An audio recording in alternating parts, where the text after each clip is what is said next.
You have an assistant manager. I know, but she is got something else to do. You've got a trash can. All right. You could just stick Kurt in the seat up there if you need to. He would love that one. He's sitting, he's handy. Give him one of those hey you delegations. Our next item Yes. It's a pretty short meeting. on the work session is with regard to our contract operations for our water and wastewater treatment plant. We were notified by the company that currently owns the company that runs our operations for the water and wastewater treatment plant that they were going to cease their operations in Colorado. I think they have operations in other states as well, but for some reason in Colorado they were going to cease those operations. Fortunately, the main staff that works our plants decided to go ahead and pick up those operations in Colorado and form their own company with the same name, just LLC after it. So we were able to work out a short-term fix, but we thought this was a great opportunity to decide how we want to proceed in the future. Continue to contract operations or maybe bring it in-house. So Kurt's put together a presentation for the board, and he's going to walk you through that and answer any questions that you might have. Kurt Kolar, Director of Public Works and Utilities. Good evening, Mayor and Board. So Matt gave a nice introduction there, and I'll kind of cruise through this. And like every other presentation, stop me if you have questions. Try to keep it. My goals today were to bring some of you some continuing education. Some of you have seen some of our presentations through the Citizens Academy or previous presentations. Some of you, I think, maybe have not. We haven't really talked water and wastewater much in the past, or at least when I was here. Give an update, kind of how things are going today, and then touch a little bit more on what Matt said, and then discuss some short-term and long-term strategies. The background is we have used contract operations from day one. And that started out as the Metro District, and then the town has since taken over the Metro District, but you still have the SMD board. Pretty much has been the same group that's run our plants, various names, Eco Resources, Southwest Water, various operators have come and gone. Most recently, J.P. Morgan acquired Southwest Water Company in 2010, and they were our current vendor. And we use, actually, can I ask you, how on earth did J.P. Morgan get involved in the wastewater business? That's I think they been- decided that there's so most of the nation's water and wastewater infrastructure is aging, right? I think they decided there's profit in that, right? You got to fix something, you can make some money. So I think it's that simple. So they acquired Southwest, and then we just received notice pretty quickly in May, kind of blindsided that they're going to cease only their Colorado operations, which were mostly wastewater, smaller water plants, our water plant, and but they were going to maintain their other operations in other states, and they're in like 8 different states. So Southwest is a big company, but for one reason or another, the bottom line didn't match up for Colorado.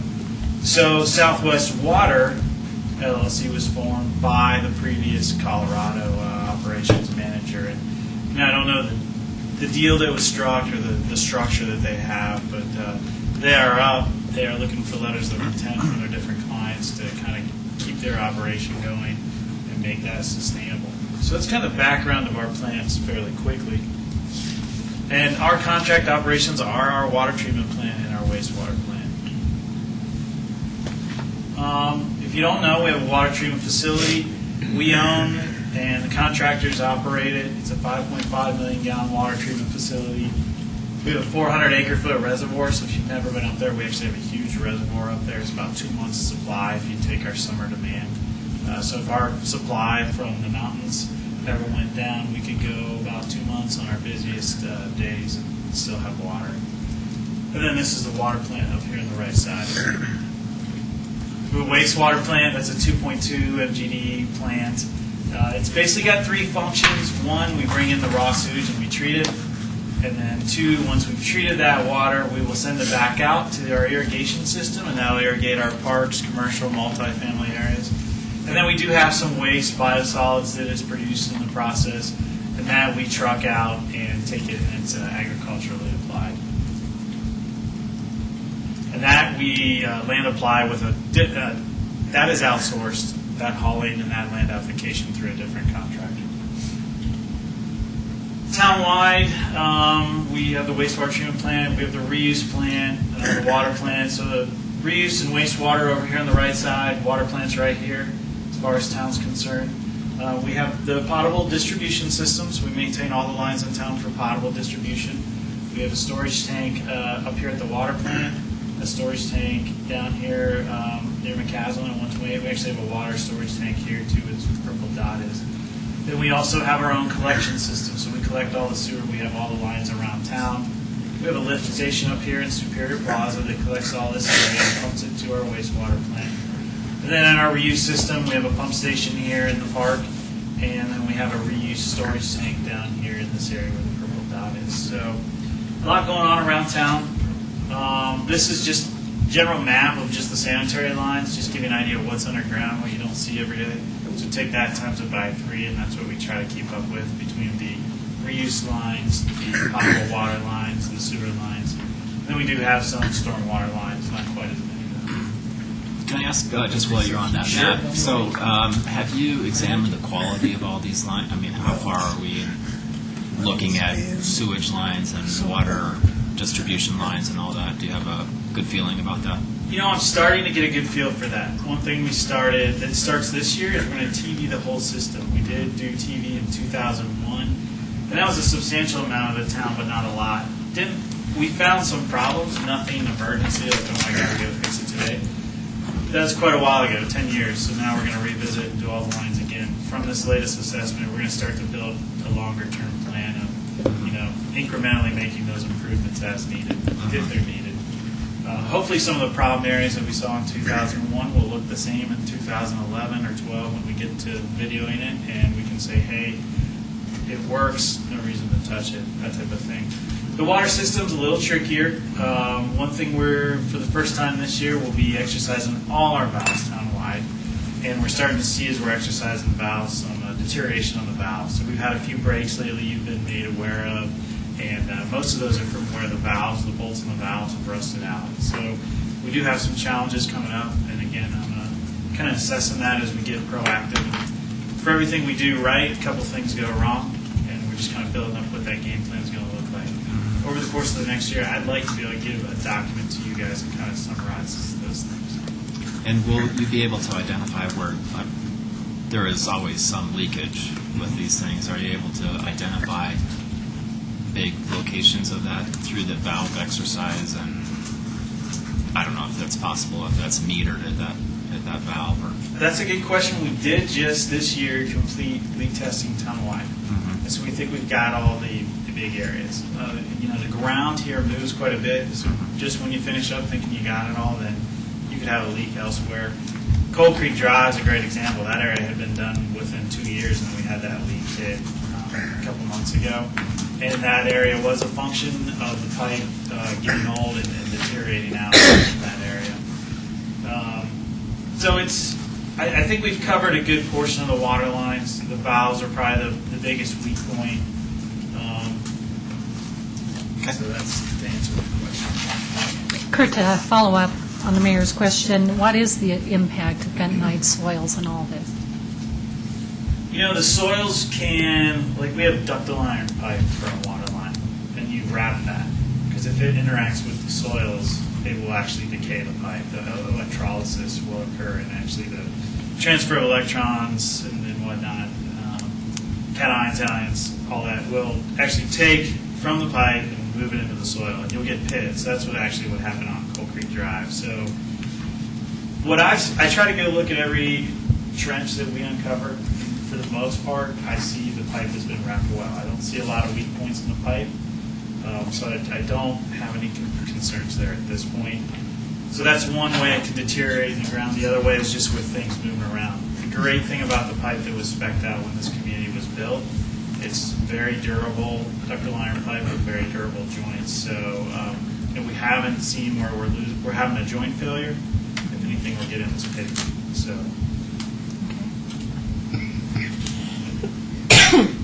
Any other questions on just overall asset management on the overall system? Okay.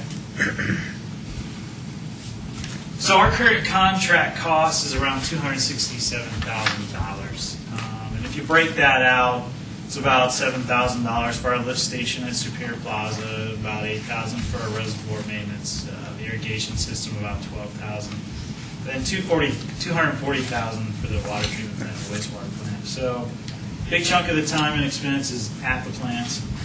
There is maybe another $10,000 not in the contract we'll probably spend per year just on special services requests.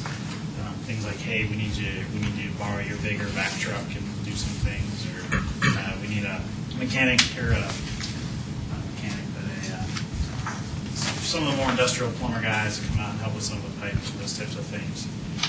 So that's roughly the contract we look at with Southwest Water Company, Inc. So for the short term, we really only have one option, given the little notice we had, and that is to issue a new contract with what would be our existing operations group. And we would basically extend the contract. They would honor the contract we have with Southwest Water Company, Inc. today, and we would transfer that to Southwest Water LLC after today.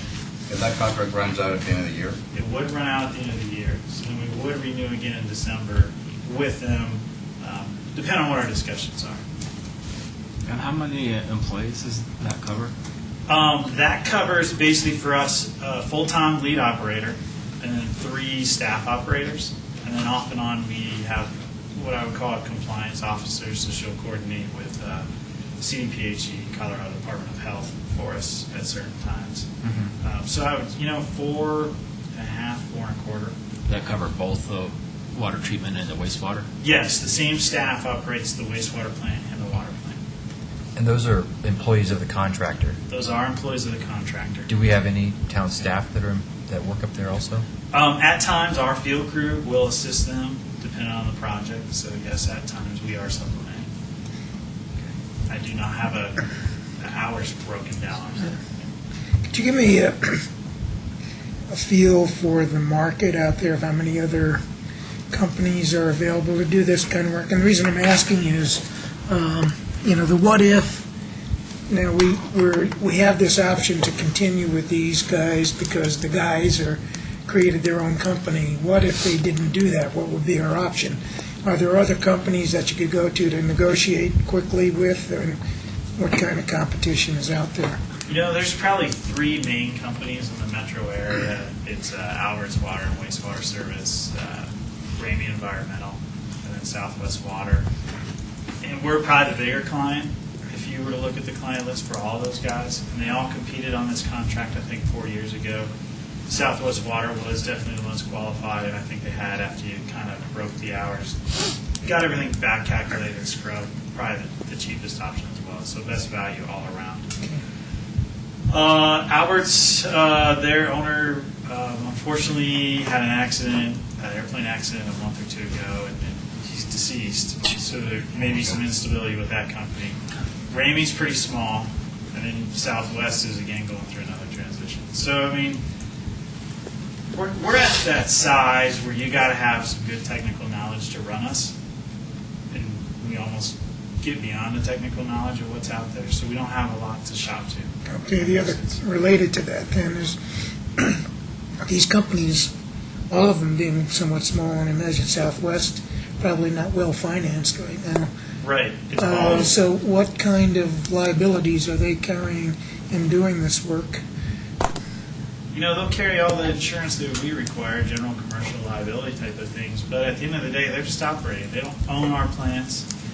They don't sign our permits with the state. I do. So, if they make a mistake, I'm on the line. Okay. We're on the line. If they're not proactive in maintaining the machinery, which is part of our push and performance with them, it's our cost, not theirs. So, we pay them. They don't have a lot of skin in the game. And at the end of some of the discussion when I'm sorry, you're up. Sorry, No, go ahead, please. I was only going to ask if all of the staff that are needed are returning. And I think you've said that, but you haven't exactly said that, so I wanted to clarify that everybody we need is part of this new firm. I will say yes, in that it's kind of interesting, the timing on all this, because I made a decision to switch a lead operator. I requested him to give us a new lead operator because I'm having some challenges getting the performance I want. So we're actually right now, we'll have this, and then we actually asked them to release one staff. So I guess out of the 4 we had, before this happened, I made some changes to direct performance. And so we'll have 2 existing. We're in the process of getting a new lead operator, and then they'll hire on another person. So is that, The new lead operator is from the same company? he's going to be a new hire. They actually are putting resumes out and trying to hire a new. So, But in the meantime, the current lead operator's staying Yeah, in I'm sorry. place. Our current guy is transitioning out. I see. Is that? He's, Yeah. And he is staying with that company. So I have like a couple things going on parallel right now with the plants. Thanks for being So- candid. I appreciate that. Yeah, I mean, I'm a transparent guy. Yeah, no, and I'm just, Community. I'm just trying to- encouraging it. I'm Yeah. just continuing to Yeah. encourage it. So, Ergo, that's why you want to discuss options. yeah, I was just going to say, I'm We going to make follow these up with decisions together. follow up with Joe, but given what you just said just now, it doesn't make me feel very secure. What's the backup plan? Or what's the options about bringing it in-house, pluses and minuses of that? So a couple different questions. The backup plan. I feel confident. Tom Schubert, who is the gentleman that was running the Colorado operations for Southwest, the previous Southwest, is now the new owner. And I'm confident that he will do everything he can to deliver and try to give us the performance we want out of Southwest. Given that, we've had performance problems when he was the manager over there. Right. So I hear that. we are getting this new operator in, or that's what I'm being told, and hopefully that's happening in the next week or 2. They did tour somebody last week. So the backup plan right now is these guys. I mean, if next week we didn't want to do this, it would be a lengthy process to get people on board.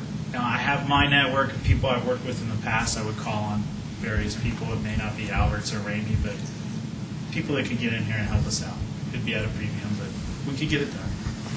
and we've had, we took over the water district in 2001, so 10 years where we've had stable operators in place. And prior to that, prior to the town taking over the districts, they had it for 10-plus years on top of that and had operators in place. So, we've had some stability there. And I've slowly certified one of my field staff. He just passed his D last year, so I'm trying to get town staff overlap as well. So I'm trying to get a couple different angles for us.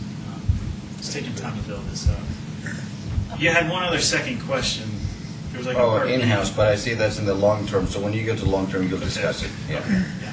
And mine was somewhat in-house. You anticipated it there. What is our staff expertise in this particular field? Well, one of our staff, his father actually used to run our plants years and years ago. And he's the one that actually showed the interest to maybe want to get more involved with the plant. So he's moved up to the D. The rest of the staff is not Ed Johnson. He helps out a lot there. So if we had to get in and fly by the seat of our pants, run it, we probably could with a little help. We couldn't do it for a long time and maintain everything else, but I feel like we could do it. And I know that's not a great answer, but we don't have a broad amount of time to have. We're not that deep. Right, I'm just looking long-term. I'm wondering if these Another question? couple who are trained might provide the basis for a long-term solution. I would say one might want that, be interested in that, but his learning, his certification curve would be several years out.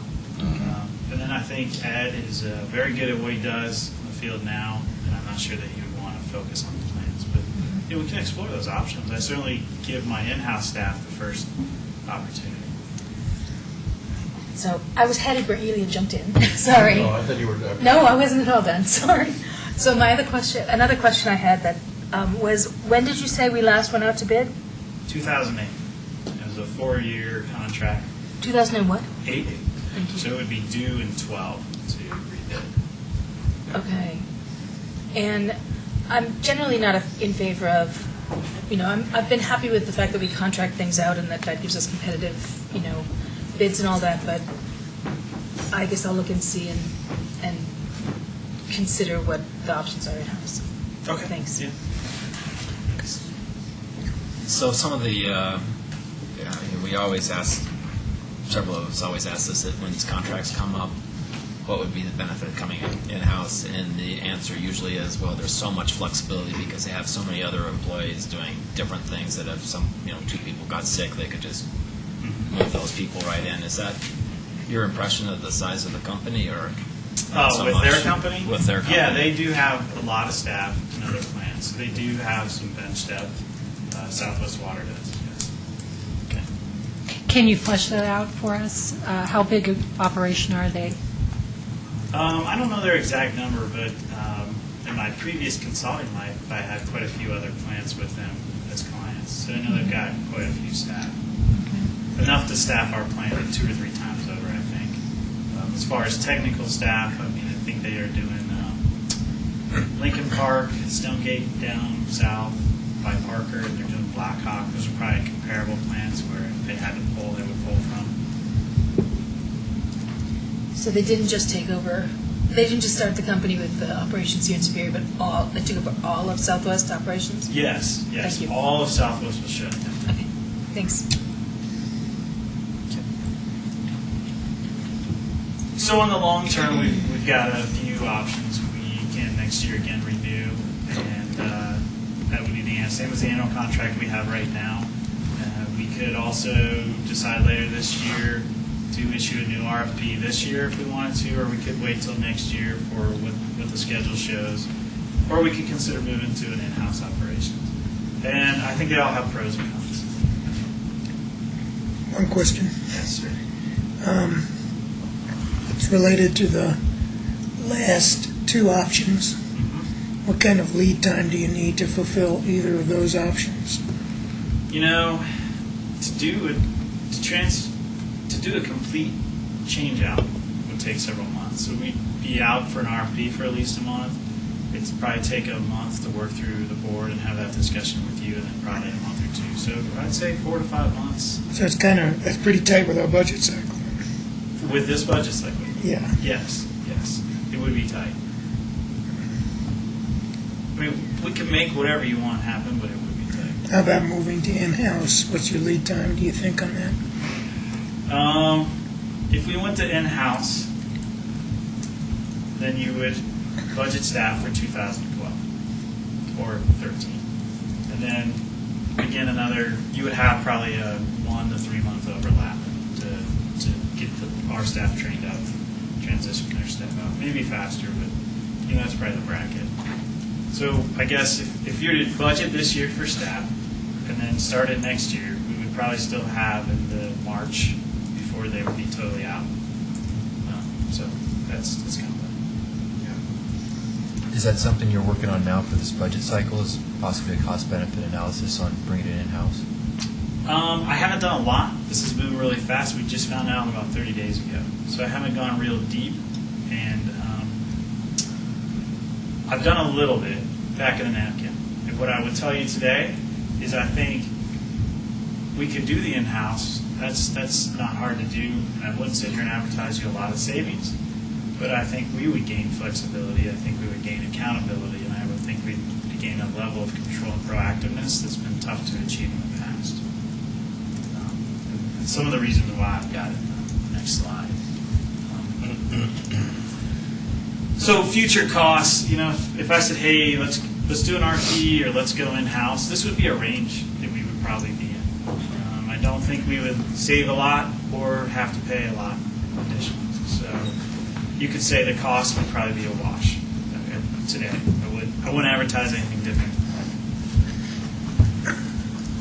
And the breakout would probably be the same as far as the town would if you allocated that cost. So, why are we even bringing this up now? These are some of the bullet points, but our contract has had a share of hidden costs. There's been deferred maintenance that's cost us money.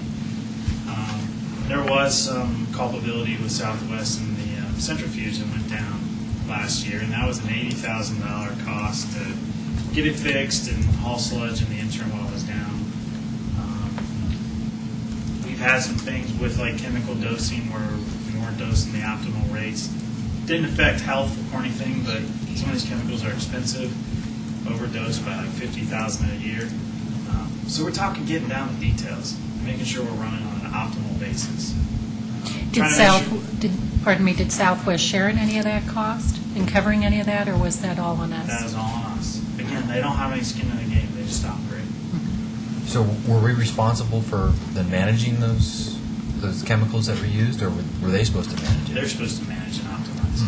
Okay. So if we had it in-house, we'd have better control over that. Yeah, we would have a lot higher accountability on that stuff. And I have been implementing accountability, but it's tough to say you can manage your in-house staff better than you can a contractor, but you can. You have a lot more. Well, you tools. should at least. You should, I mean, yeah. that's- You have a lot more tools to work with. You can dictate the training better. You can issue consequences better if people aren't performing the way they need to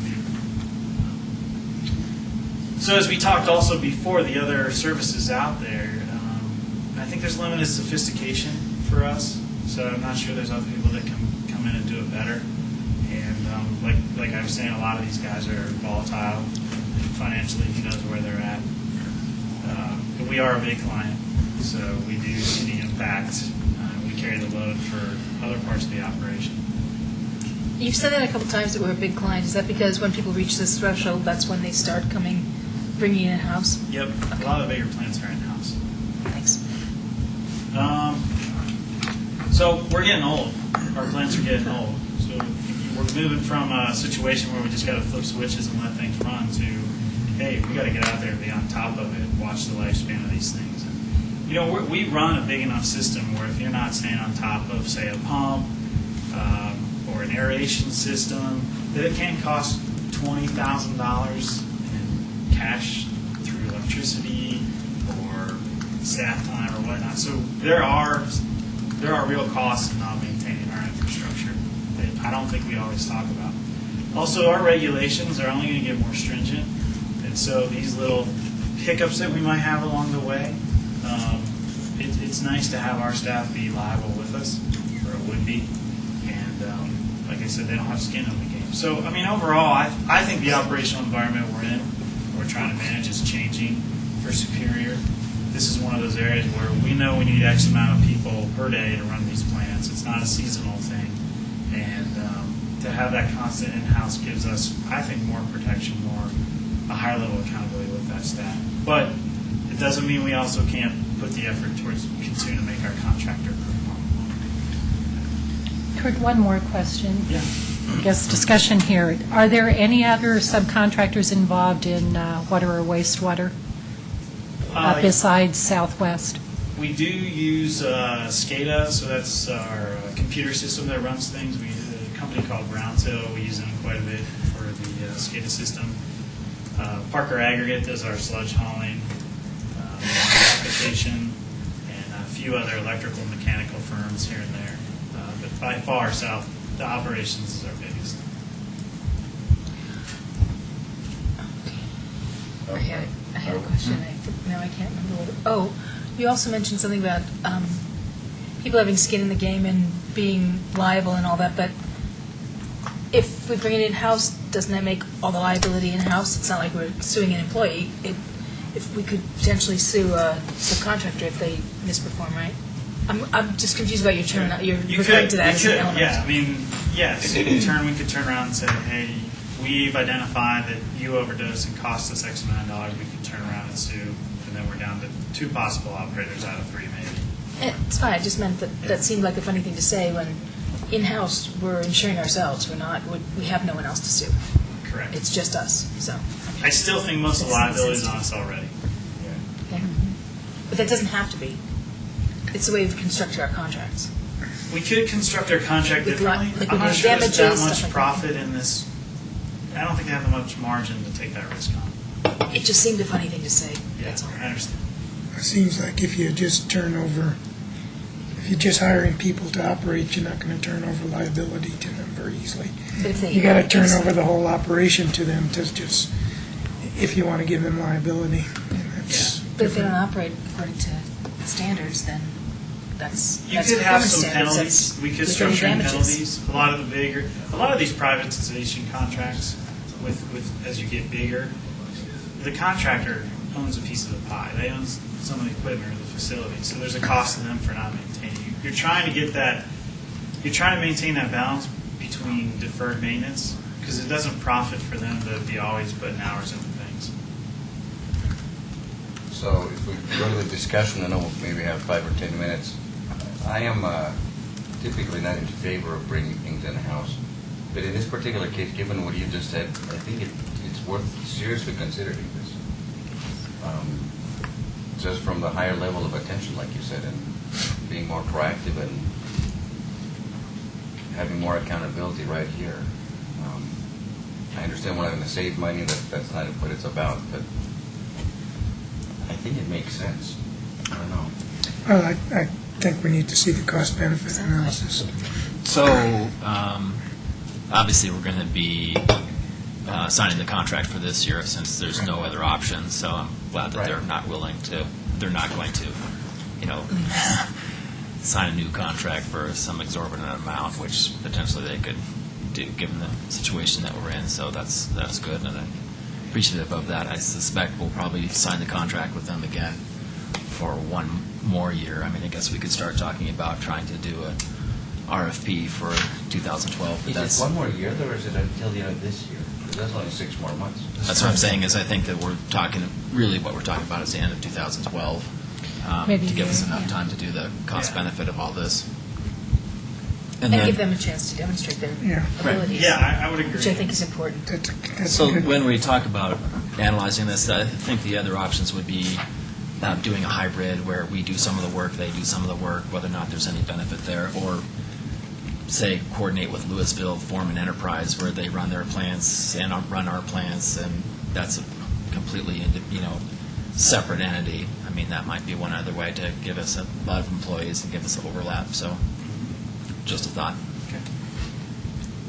Just a couple additional questions. For the short-term contract for the rest of this year, are there any additional costs that we would incur above and beyond what we expected to pay? Some of the additional service requests that I talked about. And I think on average for say the last 5 years, maybe there's been 5,000 to 10,000 in additional cost. Okay. And then as far as compliance, you said currently the contractor does all the compliance, and if we did it in-house, then we'd be responsible for the client. We're responsible. Yes, one of the performance issues has been compliance. Okay. So say that's a 50-50 yes at this point. Okay, thank you. Or that might be one of the things where you'd hire somebody to do the compliance as opposed to having a compliance officer. We would. doing it. That would be a portion we would probably consult out still. The compliance. So, Mayor, did I understand right? Louisville has this all in-house? I'm pretty certain, Yes. yeah. Okay. I think that they're big enough and they've always done it that way, but you just wonder, doesn't, it's, okay, so it's now back on my soapbox. Why would we have two governments doing the same thing? Surely there must be cost savings for everybody involved. I don't know if that's possible, but it'd be something that needs to explore. We could add that as an option. Yes.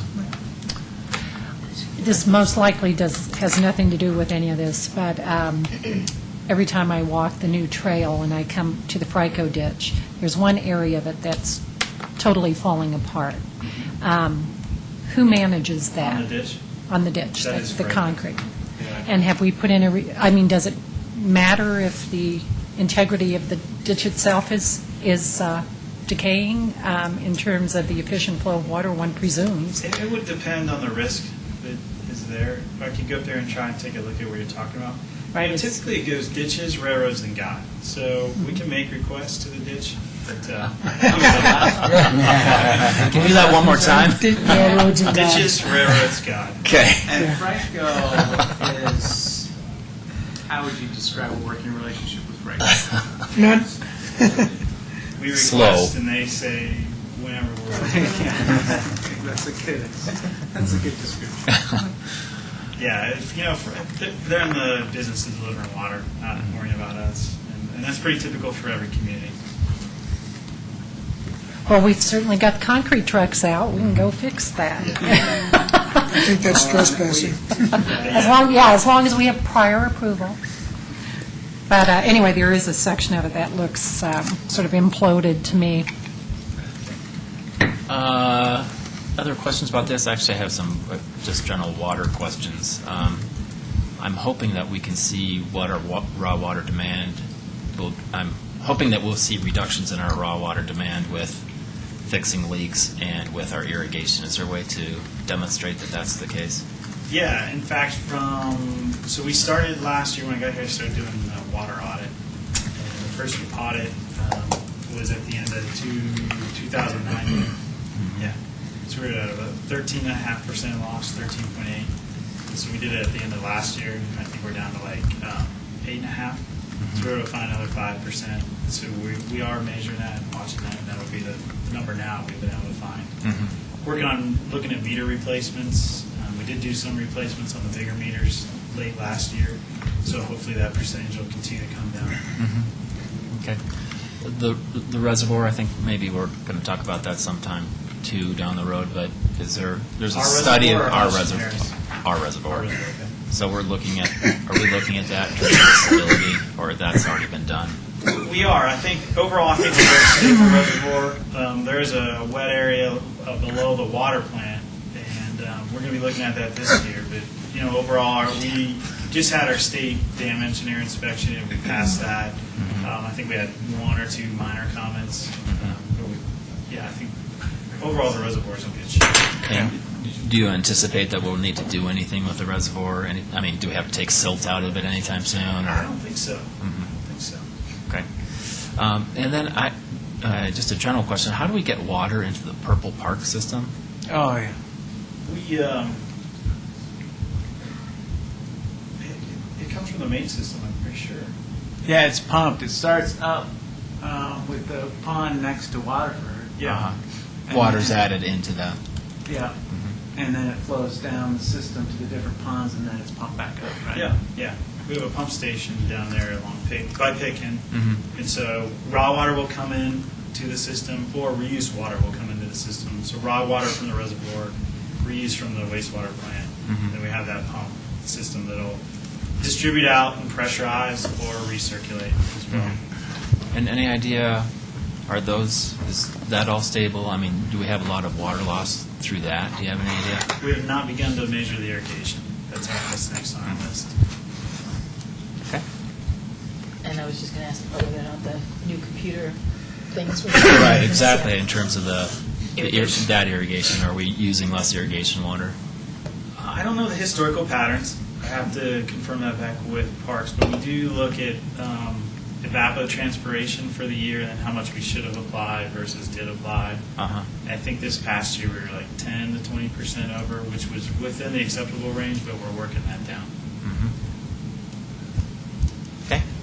I would just love to hear a feedback on how that computer system is or is not actually paying back after all those years of, Right. this is going to be a big improvement. It's going to be a It's big been improvement. 2 years? Yeah. Yeah. I think 2 years since it's been Well, installed. since it Yeah, got we'll approved, get but you- not since it got brought up.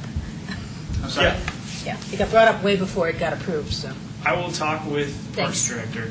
He handles those numbers. that's great. Just in terms of our performance metrics, which I'm always interested in, I would like to make sure that the things that we did actually turned out to be what we anticipated. So No, we just whatever. declare victory and move we on. declare victory. Yeah. Okay, we've done it. So I'd love to hear some more about that later in the year. Okay. Since we're talking about irrigation, All right. I have noticed from time to time when I'm at Community Park early in the morning after it's been irrigated, a fairly strong sulfur smell. And I was wondering if that's an indication of the water or something else. It's probably I don't know. It could be the water. It could be just the water being dormant, and then when you first spray out, you get some of that bacteria releasing that hydrogen sulfide, which gives it sulfur smell. We'd have to kind of look into that a little deeper if you've seen it. Well, go on out there some 6 o'clock in the morning Okay. All right. after it's been watered. Okay. Where's this at? Community Park is where I've noticed it, Which part? All of it? around the football field. And Is it pretty strong, or is it kind no, of it's just kind of there. Got You it. kind of like, is that Greeley or is that us? Okay. All right. You know, I think we've had problems in the past in terms of the detention Detention on zone. there where it's never been aerated and so it becomes stagnant. So I don't know if maybe that's some of it too. So we'll double check that as well. It's stagnant water. That's what the smell's coming from. I can tell you that part. So Kurt, while we're on watering issues, northwest corner of Indiana and Torrey's Peak, the newly planted flower bed is looking pretty rotten. Got a lot of, That's parks, but yeah. What's more towards we'll Okay. look into it, yeah. Okay, Matt then. Yeah, and I've noticed some other beds. I don't know if this year's plantings are a little more vulnerable to water shortage, water deprivation or whatever. But that one particularly looks like it may have to be replanted. Anyway, I know the park staff is working very hard to dial in that computerized system, and they've been doing it on an annual basis. So that okay. Yeah, one of the things that they struggle with is we have so much area to irrigate that to try to coordinate to where everything gets watered on a daily basis. You only do it where I run. You have a GPS on your speaker and they follow you Got around. a GPS on Joe, so we know where he's going. I mean, we could take a couple of breaks, but just curious, where's central command for that irrigation system? Is it? At the parks office down here off Cold Creek Drive. Okay. Kurt, thank you once again. Thanks. Great. You're welcome. Yes, Yep. yes, Kurt, good presentation. So Discussion. we will take a couple of minutes and then start the regular meeting. I can't.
I screened it.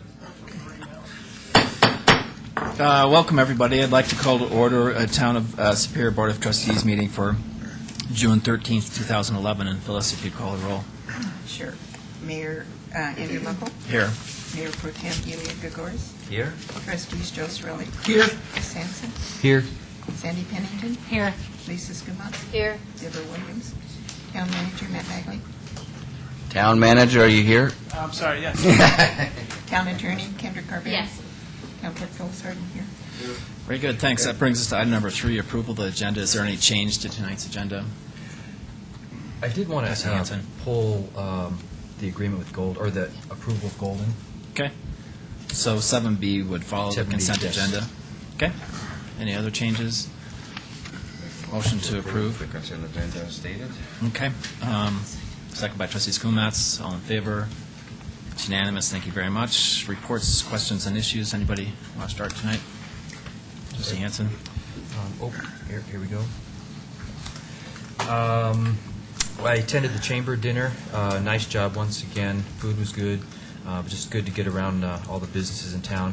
And congratulations to the mayor for winning Thank you. the Superior Achiever of the Year. Nice job. Thank you. And I did have a couple questions and a comment about the Hodgson-Harris Reservoir discussion we had with OSAC. The mayor had a question during the OSAC meeting about our contribution of 20 acre-feet per year.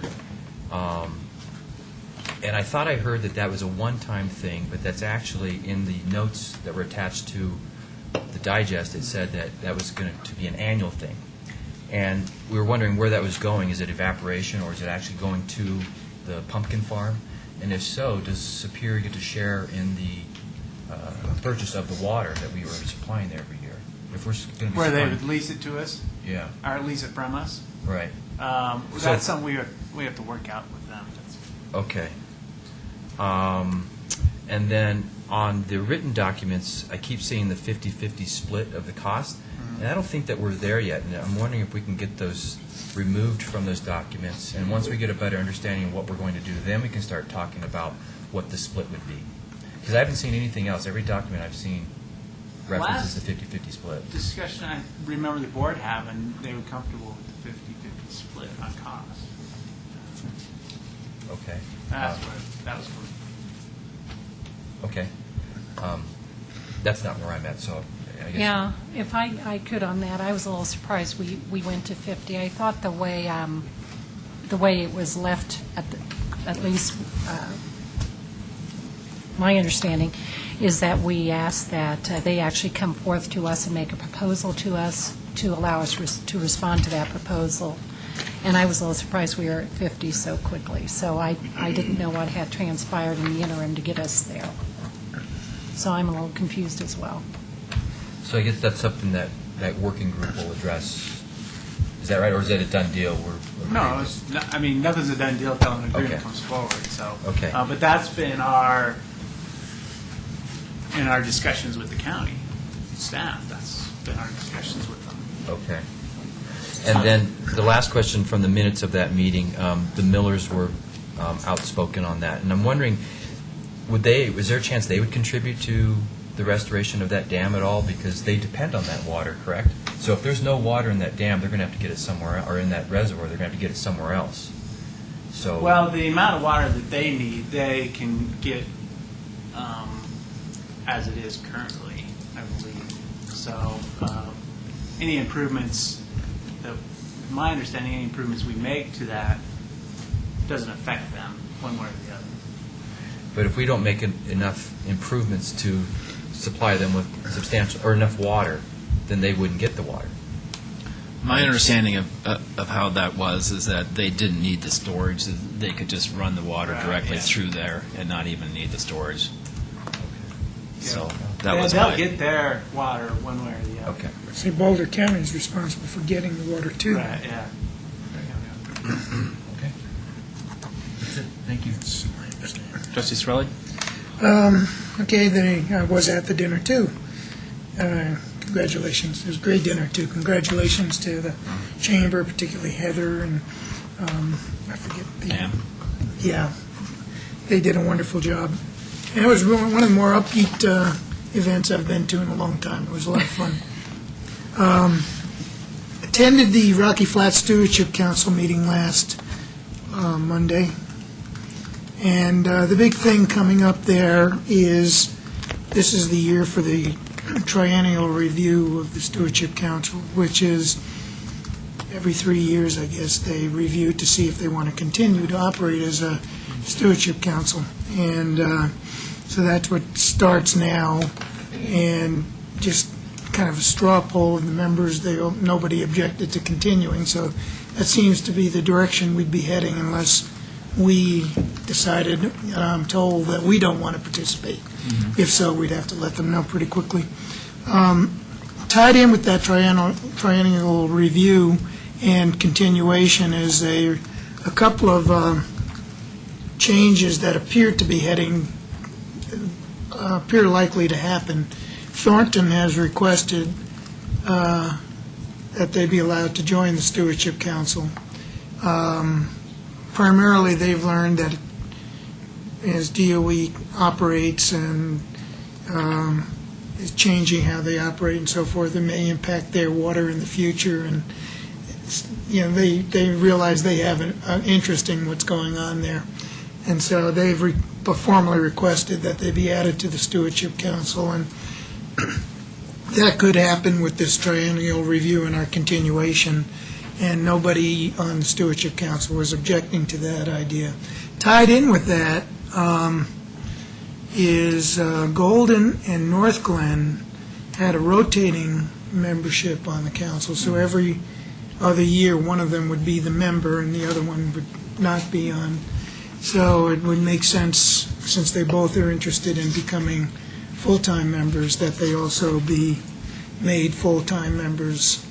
So at the same time as we engage in the triennial review, it would expand the number of governmental entities by 2, because the one, Golden, North Glen, would become one more. And so that would in turn require a new intergovernmental agreement, and so that would be something we'd have to run through here in fairly short order if we are proceeding that way. The calendar for this is there's a September meeting scheduled. That's the next Stewardship Council meeting, and that would be the time when we say, yeah, we want to proceed. And tied in with proceeding would be a couple of changes in the agreement that would say, there's X number of governments that changes, so it's not a continuation of the old agreement, and everybody would have to re-sign. And the bylaws would have to change, because it should change the things like what's it take to have a quorum and so forth. And so those couple of things would be coming down the road, and we'd be asked as a government to approve those changes sometime between September and in the next 3 months or so, I think. And they know that all of that would take a little time, because It's a lot of attorneys. a lot of attorneys. They said our attorneys, no problem, but there's some government attorneys that.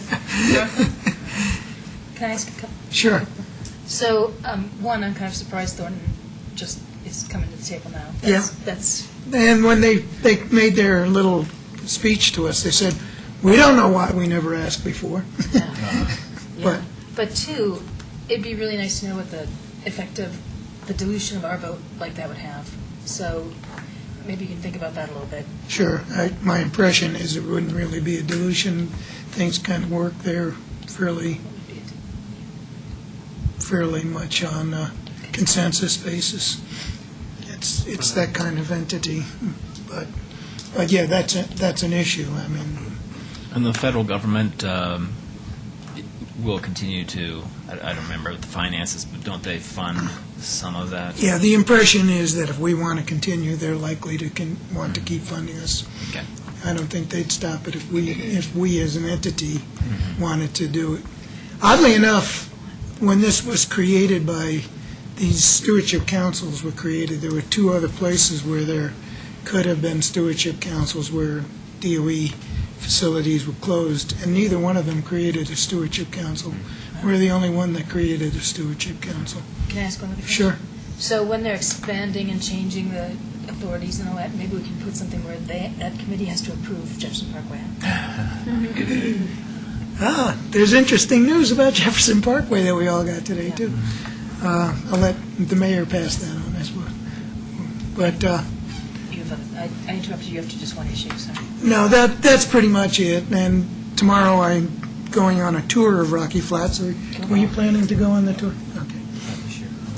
And which will be interesting for me since it'll be my first time there since there was something there. It's a homecoming, Joe. Yeah, I will see if I can find my old haunt, Yeah. places where I used to hide when I didn't want to work. I think they're all gone now. That's all I have. Great. Trustee Skamats. So I think, like the majority of the board, I was at the Morgul, I was at the chamber dinner, and the ribbon cutting for the trail. So I think Yeah, the we're ribbon almost cutting. all on board for those. To keep it short, the other things that I I attended a consortium of cities meeting, which talked about the very hurried through governor's economic plan that had groups of counties putting together goals and that sort of thing, and that was kind of interesting, and I'm happy to send notes to that. If anybody's interested, send me an email. And I wondered if the town, sorry, I can't call him that, Mr. Magley. Sorry. I was trying to think. I don't want to say Matt. Okay. Town manager. Yes. Are you still attending the city manager meetings related to the consortium with trying to explore different possibilities for service sharing or revenue cooperation and all that jazz? Yeah, Okay. the Boulder County one. Mhm. Yeah. Yep. I just hope that you were. Yep. And let's see.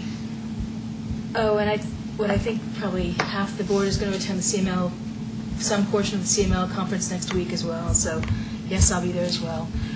One of the things I had as a request was, could the look ahead possibly go further out into the future? I'm really interested in what issues are coming up, not just this month and next month, but also a little bit further in advance. If it's possible to make those, even though they'll be more tentative as it goes out further, I'd really be interested in seeing us have that go out further. We'll see what we can do. If It's you a could. readability thing. Sure. But if you send it as Excel, it's not a problem. Right. So that would be great. And then, let's see. I guess the last thing is I did hold electronic coffee buzzes, and I think they worked out okay. And one thing that it allowed people to do was, rather than having to, it was go-to meeting and you called in on a conference call number, and I did have a reasonable number of attendees, not a huge number, but about a little more than, about the same as usual. And what it allowed was people could just call in for a couple of minutes, state their issue, and then go, and they didn't have to track down to any place.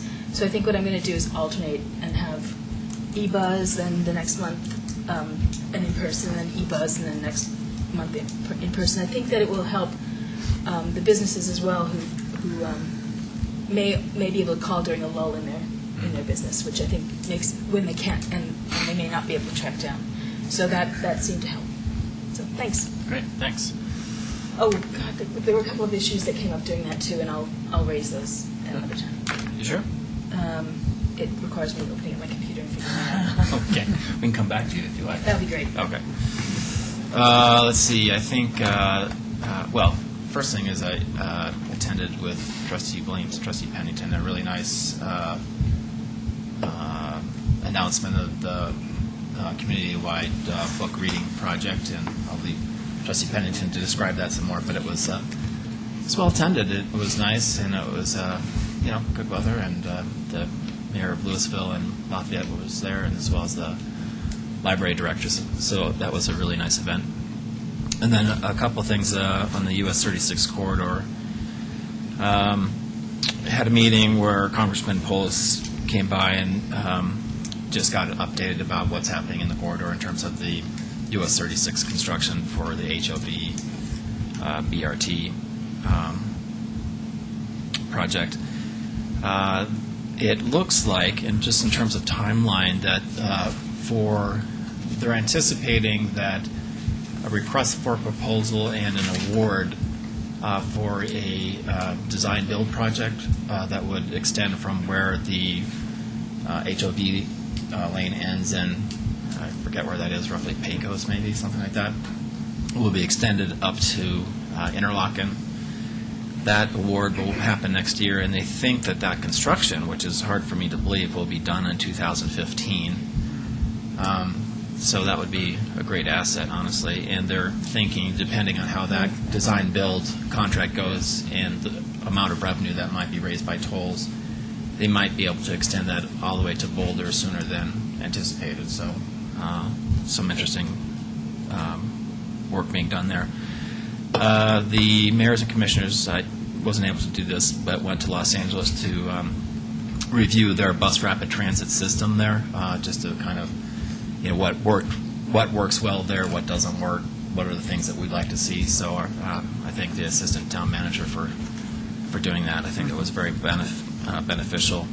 Things that they learned from that is that the buses in Los Angeles weren't very comfortable, and that they didn't think that taking the comfortable buses that are on the corridor right now to these hard plastic seats would go over very well. So they're looking for different types of buses. They didn't think the centerline stations worked very well.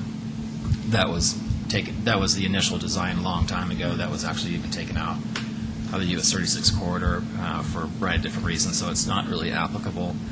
They have not on the bus ticket stations where you buy your pass prior to getting on the bus. That apparently worked quite well. So I think those were kind of the highlights. So once again, I think really the interesting part of all that was that July 2015 is actually becoming more of reality, and I never thought this would happen within my lifetime, quite frankly, because the amount of money that involved in trying to construct transportation projects. That's all I have. Trustee Gregorius. Let's see, the last couple of weeks, last week we had the entire board and members of the Open Space Advisory Committee. We had a nice dinner last Monday. And there's something to be said about eating together, like breaking bread. It's people are very open to discussing, exchanging ideas. So I thought it was very cordial, very well attended. Had some good ideas that came up. Attended over the Colton Trail ribbon cutting ceremony. That was very well attended too. A great windy Boulder County day. It was perfect. You could barely stand, but commissioners were there. Once again, collaboration, intergovernmental collaboration at its best. It's a great trail. I drove past there on Saturday. There were so many people. The parking lot was full when I drove by. So we have beautiful days ahead of us. The Morgul Bismarck race, really successful. We had over 840 riders. That's about 50 more than last year. The only thing I would say is that if there's any chance we could get the results quicker, because by the time you get to the awarding the medals to the winners, probably 50% of them were gone. Right.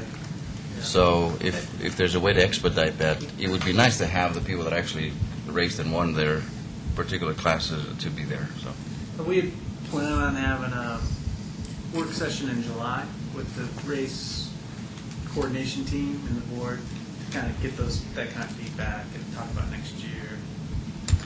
yeah, I don't know if the board or if the town is open to maybe having the race not on Memorial Weekend, but maybe the first weekend in June. We can check with them. It has to fit the calendar. I know It has that. to fit the I know, race right. calendar, yeah. But there might be opportunities, yeah. There was competition on Memorial Day anyway. The Viking? Yeah, there was. There was a Elk national Rock. race. And Open Rock was the next weekend, right? Oh. I Saturday. think it's the same one. And on a personal note, I know that next Monday we have our goals discussion. I have to drive my son out to Utah for a tennis camp, and I'll be driving back from Utah that day, so I may drive straight here to the parking lot. But I might be late about an hour or two, depending on. just make sure you get here safely. I typically get one ticket every time I drive back, so I can't afford to get a ticket this time, so I may be an hour or two late, so. But I'll try to get here as close as I can to 6 or 7. Pennsylvania. Right. Trustee Pennington. I attended all the aforementioned things, and compliments to everybody, particularly on the Morgul and the Chamber Dinner. I, too, thought that was a great event. Wanted to remind people that Saturday is the official opening of 3 parks, and we have 10 a.m. 10 a.m. food Yeah. and fun and all that kind of stuff, so come out for that. On Saturday. On the same page, title has been declared, and the adult title is The Worst Hard Time. It is the untold story of those who survived the Great American Dust Bowl. It's a National Book Award winner several years back, and it's by Pulitzer Prize winner Timothy Egan. And what's sort of cool about this year also is a book, Moon Over Manifest, which is of the same time, is a children's pick. So there are 2, every library, both libraries participating. Louisville and Lafayette have 95 copies of each. They were checked out that first day. So people were delighted that the word had gotten out, and we have done a spectacular job of informing our population. If people in town don't know what these titles, they don't subscribe to the Boulder Daily Camera, they don't have any way of being connected to the town. So we have let people know. I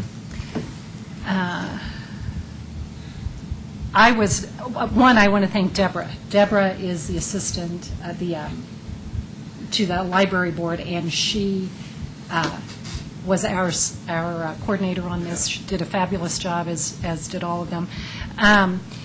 I was delighted when I'm on about page 120. And by the way, Walter Cronkite says this is can't put it down history.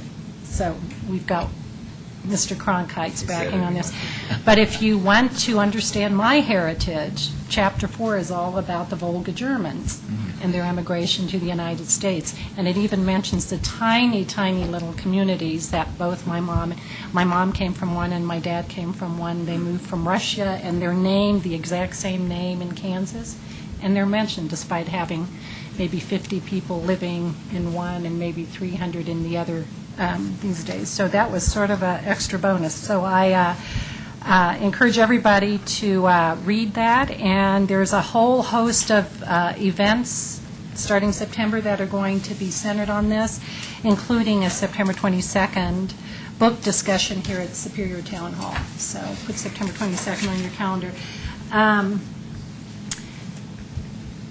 I'm going to attend the Louisville City Council meeting on Tuesday as a representative of the Louisville Library Board. It's time for their annual report to the council members, so I'll be there for that.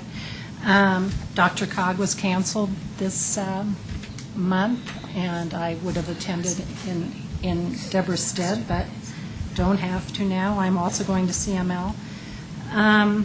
And just a question, I understand the sandblasting's underway of the underpass. Is that finished? No, What's it's the not process? finished. It's still, they're still working on it. But I was out there with Kurt last week, and we looked at some of it that they have done, and it looks pretty good. I was actually surprised how well it looks just with the bare concrete. But it's when they're finished, I think it's going to look. And we've managed to get it all sealed to where it doesn't leak, or is that next? Well, that's the next step. Okay. Yeah. Once we get it sandblasted, get all that crud off the walls, we'll go back in and look for those additional leaks and see if I can see. Okay, good, that's all.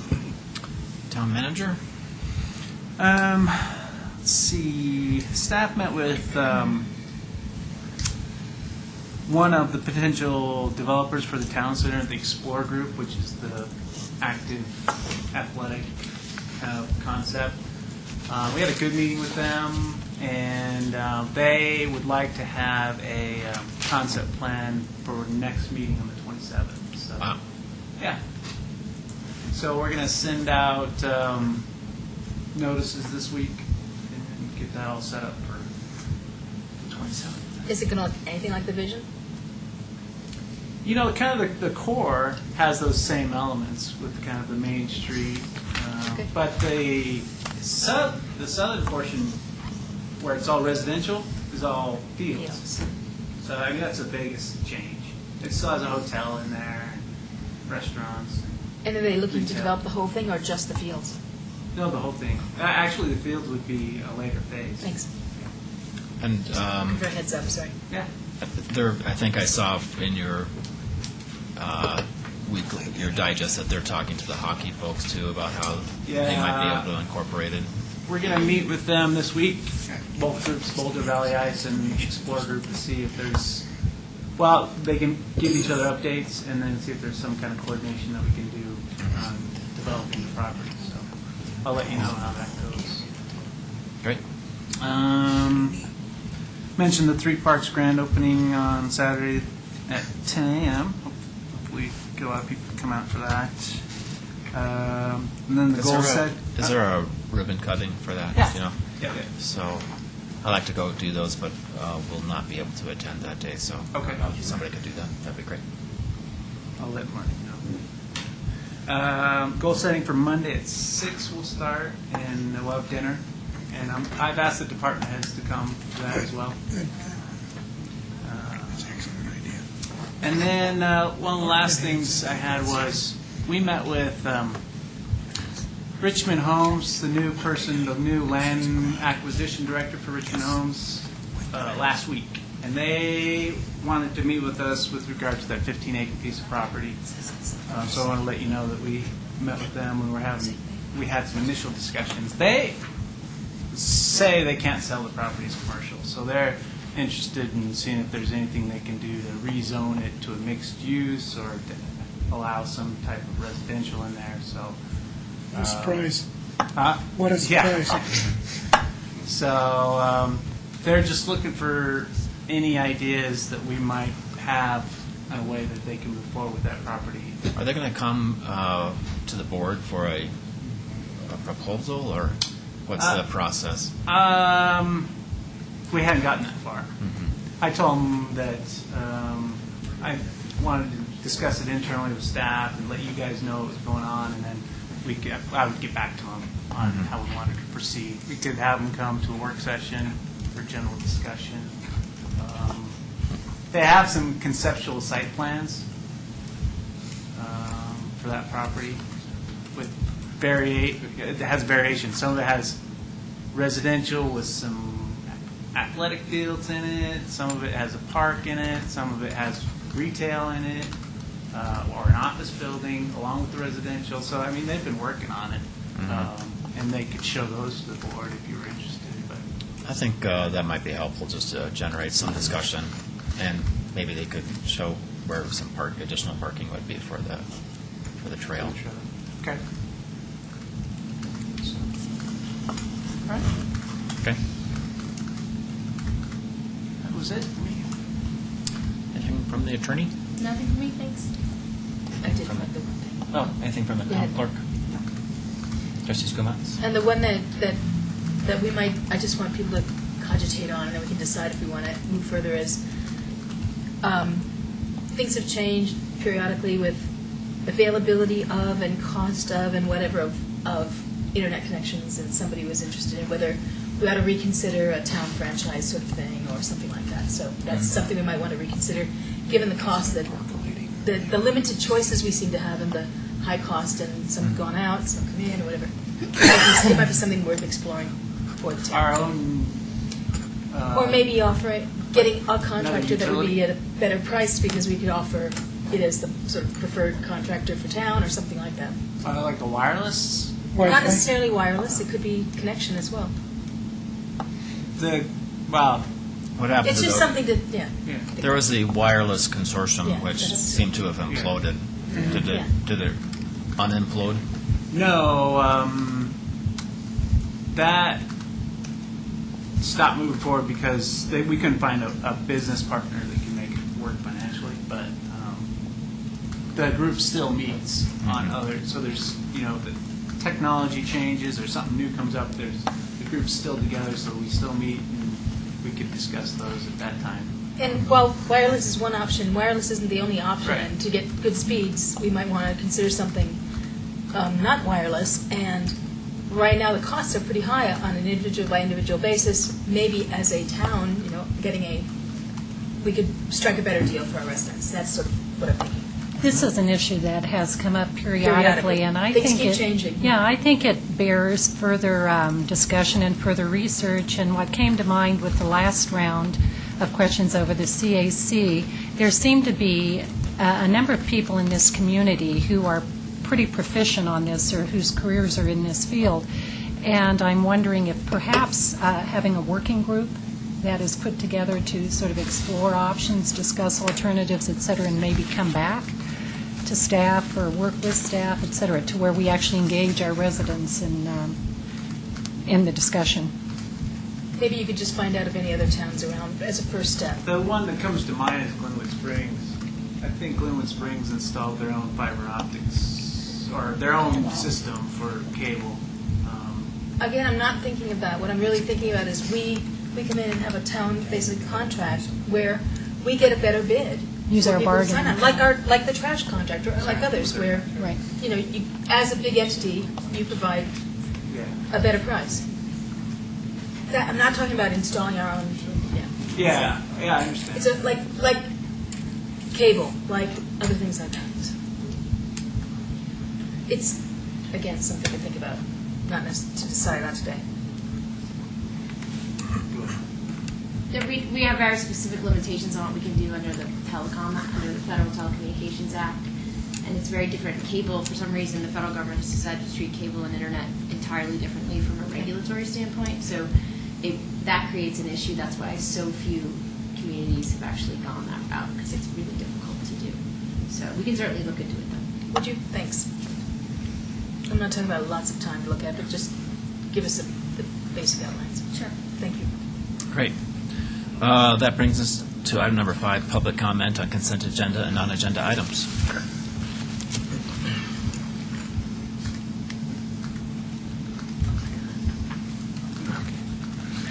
Good evening, Mayor, Town Board.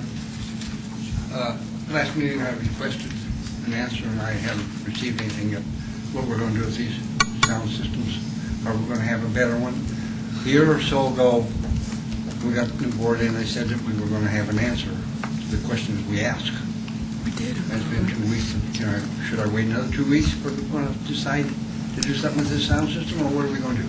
So I think that, well, I might leave a little of this to the town manager, but I think that where we're at right now is that we're going to continue with the current mics, but the board wanted some information about what lapels would look like, so I don't know if you're thinking about that at all.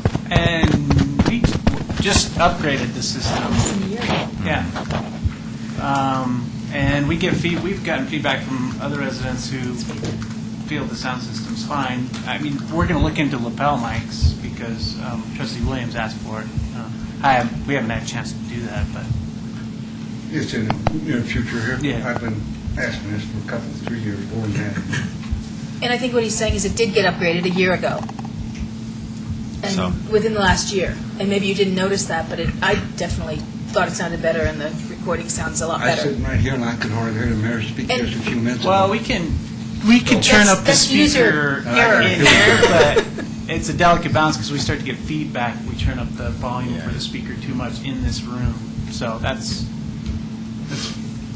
Again, We have a little maybe I'll operator get a error if definite people are not answer. Are we speaking going up. to do something or we're not going to do something? One or the other. I don't want. So the answer is We did. the answer is that it's unlikely that things are going to change, More likely we are. is not going to change, Again. but the probability, I mean, we will have some analysis of what lapels would look like, but You look on TV, Mayor, and you'll see them. George, if I may, I watched the last town board meeting, and I'm one of the culprits of speaking too softly, and I don't speak directly into the mic, so I'm sorry, and I'm going to try hard to make sure that I speak a little bit louder. Okay. And if I could put in a request, I don't know what's happening here, but if I can simply have my mic moved forward to where I don't have to lean, I mean, it's way back here. So if I could actually have a new hole drilled in the countertop that actually puts it forward, I think that would help a lot, because I'm sort of having I mean, to, there's a difference. Look over where my mic is, look over Sandy's mic. or if there's an extension on this. There's- Example right there. sitting back in the chair back there, giving answers. Okay. Well, you have a Okay. booming voice, Sandy. Uh, I have another question.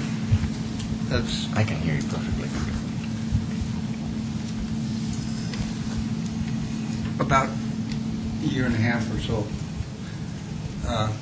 We brought up the suggestion that we rework this number 5 consent agenda item and eliminate some of these letters down there towards the bottom about the mayor only. I think the board should be included in some of that discussion instead of just the mayor. This come in with the last previous town manager, and he's done gone, so I think this ought to went with him. Most of this information on the square box that takes a quarter of the sheet. Let's eliminate it down and compact it a little better, please. Yep. And actually, We have talked about that. we have talked about it, and when we have our goal setting, I don't know if we can, We just, should address if you can just make sure that the agenda issue is just on there, so we don't forget to talk about it. We'll talk about it next Monday, George. We'll talk about this How specific about next work Monday. session, huh? That's what we're talking about. Could we get a work session on it? Get on a work We're session? we're having have one no- next week. Yeah. Well, on the work session, I'll come. Well, this is a. It's a goal setting. It's not just this, so But it's public. it is Yeah, a public but meeting. you certainly can come. Everybody can come. Yep. Then I have another question to ask Joe and the mayor and Mr. Nagley, which all been over here over 10 years on the board and on the seats. How many times has Richmond come here and asked for a request to put houses on that 15 acres up there, Several times. rather than build commercial like they're supposed to? Too many to The original count. agreement Yeah. was that they build commercial there to build their houses there. And let's don't be changing that. It irritates me for them to even suggest and take your time. Uh-huh. Because how many times have been defeated now? Yeah, you know, You're right. many times. I mean, I think that, I do understand, I mean, you do have a right to come forward. I mean, I sort of understand their point, is that, you know, Rock Creek initially was much bigger than it was right now when that was put in as commercial. That would be one of 4 corners with residential on the other side of McCaslin. So I think things have changed since that time. So, I mean, I think the market reality is that even Calmente, which has put in infrastructure, they can't even sell commercial. So, I mean, I kind of understand where they're coming from. Doesn't mean that we're going to change our opinion about it, but it's Well, you know a where I'm difficult coming market. from. Totally understand that. Yeah. Say they're out here Absolutely. supposedly or whatever. Then I want to know when we're going to have a report on the bicycle financial status towards the town. Is that going to be next meeting? July, meeting in July. I want to know if the town lost money, made money, before we go any farther in planning for next year. Yep. July, I can probably guarantee 100% that we didn't make any money. Well, let's hope But- we didn't lose 125 like we did the year before. No, but I thought that the plan was we'd lose 100K the first year and it would decline over time. That's, That was my understanding of the plan. That was initially, but events like this never make money. They always lose money. Direct. You know, Chili Fest is not probably a big money maker for us. 4th of July is probably not a big money maker for us. It's just all in, you know, what event you want to host and what's the dollar figure that should be attached to it. There's not a right or wrong answer to that question. And Chili Fest is more of an in-town deal than bicycle races, which come from out of town, and was dropped by quarters years ago. So let's look into it a little closer. It does irritate me, Yeah, because we have a lot of other things that need attention to. I really Absolutely. believe it. Okay, got the red light. I mean, thanks. Additional public comment on consent agenda or non-agenda items? Seeing none, that brings us to presentations. We don't have any tonight. Number 7, consent agenda. Remaining on the consent agenda is approval of the minutes of May 23rd, 2011 Board of Trustees meeting, adoption of a resolution approving an amendment with to the intergovernmental agreement with Urban Drainage and Flood Control District for the Rock Creek Channel improvements for Superior Metropolitan District Number 1, an adoption of a resolution approving a professional services agreement with Southwest Water LLC for water and wastewater treatment plant operations for Superior Metropolitan District Number 1. I probably should, it is noticed this way, I didn't say this, but it's a meeting for the Board of Trustees and Superior Metropolitan District Number Yeah, 1, just for the record. So I asked, Yeah, I said it was fine. thank you, sorry. So, just as a clarification, thank you. Motion to Approve the consent agenda by trustee Skumatz, second by trustee Kokuris. Discussion. Quick Bill, question yeah. on approving the contract for the short term for the vendor, the water treatment plant. We're not spending any more money, so we don't need to pull that and vote on that separately. No. I don't think so, but I was going to have a roll call on this. So, motion and a second. Bills? Cirilli? Yes. Gregoris? Yes. Hanson? Yes. Muckle? Yes. Pennington? Yes. Skumatz? Yes. Very good, thanks. That brings us to what was 7B, adoption of a resolution supporting the City of Golden's application for the purchase of right-of-way along the eastern edge of the Rocky Flats Wildlife Refuge. And, Mr., before we go to your, well, would you mind just presenting what the issue is right now, what Golden is doing, and then trustee Hanson's question? So the City of Golden has submitted an application to the Department of Interior, which is a competing application to the Jefferson Public Parkway Highway Authority, I think is the correct term. Public Highway Authority, yeah. Which would basically purchase a 300-foot right-of-way along the western edge of Indiana, eastern edge of Rocky Flats. And the City of Golden's purpose for doing this is they would construct a bicycle pedestrian trail connection that would go from basically kind of the northern part of Indiana, I would imagine close to Highway 128, and all the way down and connect over to 93 at some point. The City of Golden's application was a $3 million application for the right-of-way. Jefferson Parkway Authority's application was for $2.8 million. And Jefferson Parkway is intending to use that right-of-way to build the toll road along there. So as far as the town's concerned, we are better off having a bicycle pedestrian trail connection built rather than this toll road with interchanges and additional traffic coming our way through McCaslin, on McCaslin through the town. The latest we've heard is the Department of Interior is going to review both applications and do an environmental assessment to see which, I would assume which application, which use is going to have, what kind of impacts both are going to have on the refuge. And then I think they said by the end of this year, they were going to have a decision back to the Jefferson Parkway Authority and City of Golden on which application they were going to move forward with. So I thought it was several months. I thought it was several months out. I thought it was December 1st. Oh, I didn't. But anyways, They do an environmental assessment. Right. Nothing happens quickly at the No, federal no. level, so it won't be immediately. anyways, it's going to take several months. In some ways, that's good news. It kind of postpones, pushes things out. Right, yeah. Yeah, I mean, I have several months, nothing more specific. Yeah. So this resolution is our way of supporting the City of Golden in their application and moving forward. Okay, trustee Hanson? Yeah, it pulled it mainly because I wanted it to be a little more public than the consent agenda of our support of Golden. But I also wanted to be clear that if Golden or anybody else is successful in purchasing the right-of-way, that doesn't necessarily mean that Jefferson Parkway won't proceed and move it out 300 feet to the east. Also, whoever is successful in, or if somebody's successful in purchasing that and building a bikeway, that there's still additional cost to construct it and maintain it. So I just wanted that to be clear. So I think that it's fine that we support the bikeway. I think it's clear that we don't want to build a bikeway out there from the town of Superior's perspective unless people feel otherwise. But we could certainly talk about that down the road. But our concern, I think, has been clear that any construction out there, even if it's a bikeway, we want to make sure it's protective of public health. So if they're digging up stuff to do the bikeway, well, maybe we're in favor of that.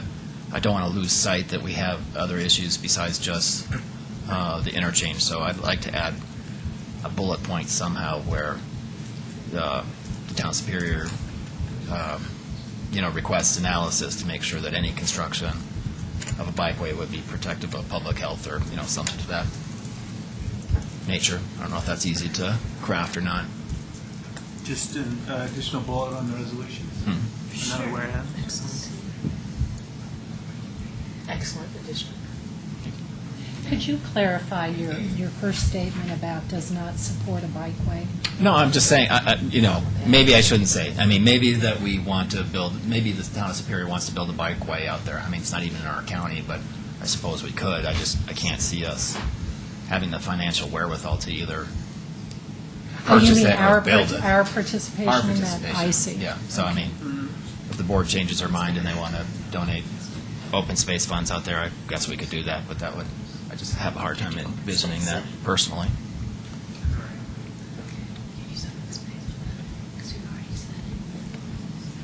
Could you, I'm sorry, clarify what you wanted to add? Well, once again, I haven't construction. wordsmithed this, but Sure. once again, we have a few issues that the town is concerned about, and one is to make sure that any construction on the Department of Interior lands, the former Rocky Flats area, even if it's a bike path, a gondola ride, a public highway, that any construction out there is protective of public health. So Okay. I don't want to lose sight of it because it's a bikeway that we just are going to just forego our concern about that.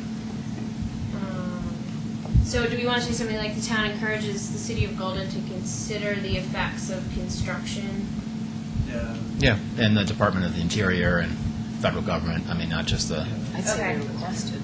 yeah.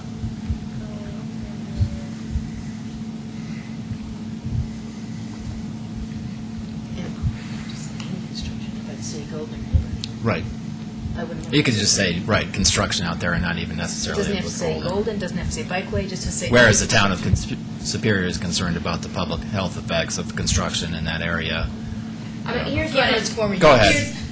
I'm sorry. Here's what I'm concerned about. Is one of the things that Golden is concerned about is construction of a bikeway is still construction, and so once we go down the path of saying we're concerned about construction, I think they're quite concerned. Obviously, I think they think that construction of a bikeway has far less impact than construction of a roadway, I think that's probably true. but it still will have some impact. Correct. So, do we want to?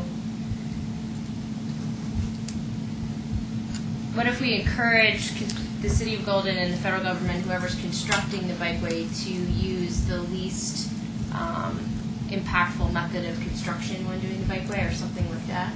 Or any construction is protective of, any construction of the bikeway is protective of public health, or something like that. Okay. That's all it said. Request analysis that any construction will be protected from public health. That's what you said.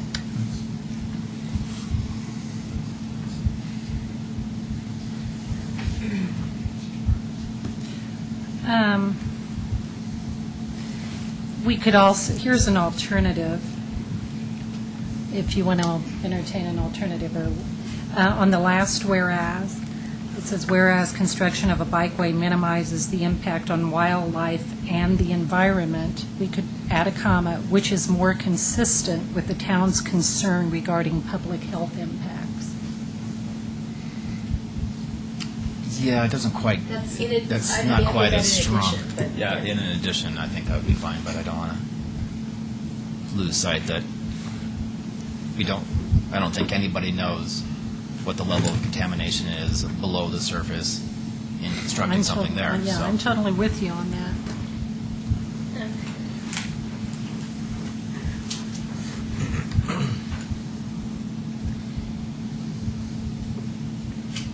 So what if we said the town encourages the city of Golden and the federal government to use construction practices that minimize the health effects? What's the matter with, that would be protective of public health, Okay. which is the phrasing he used. Okay, I'm trying Yeah, to get yeah, I know, yeah, I'm just trying sorry. to tell you what he So said. it would be Protective of human health. protective of human health? And the Public environment.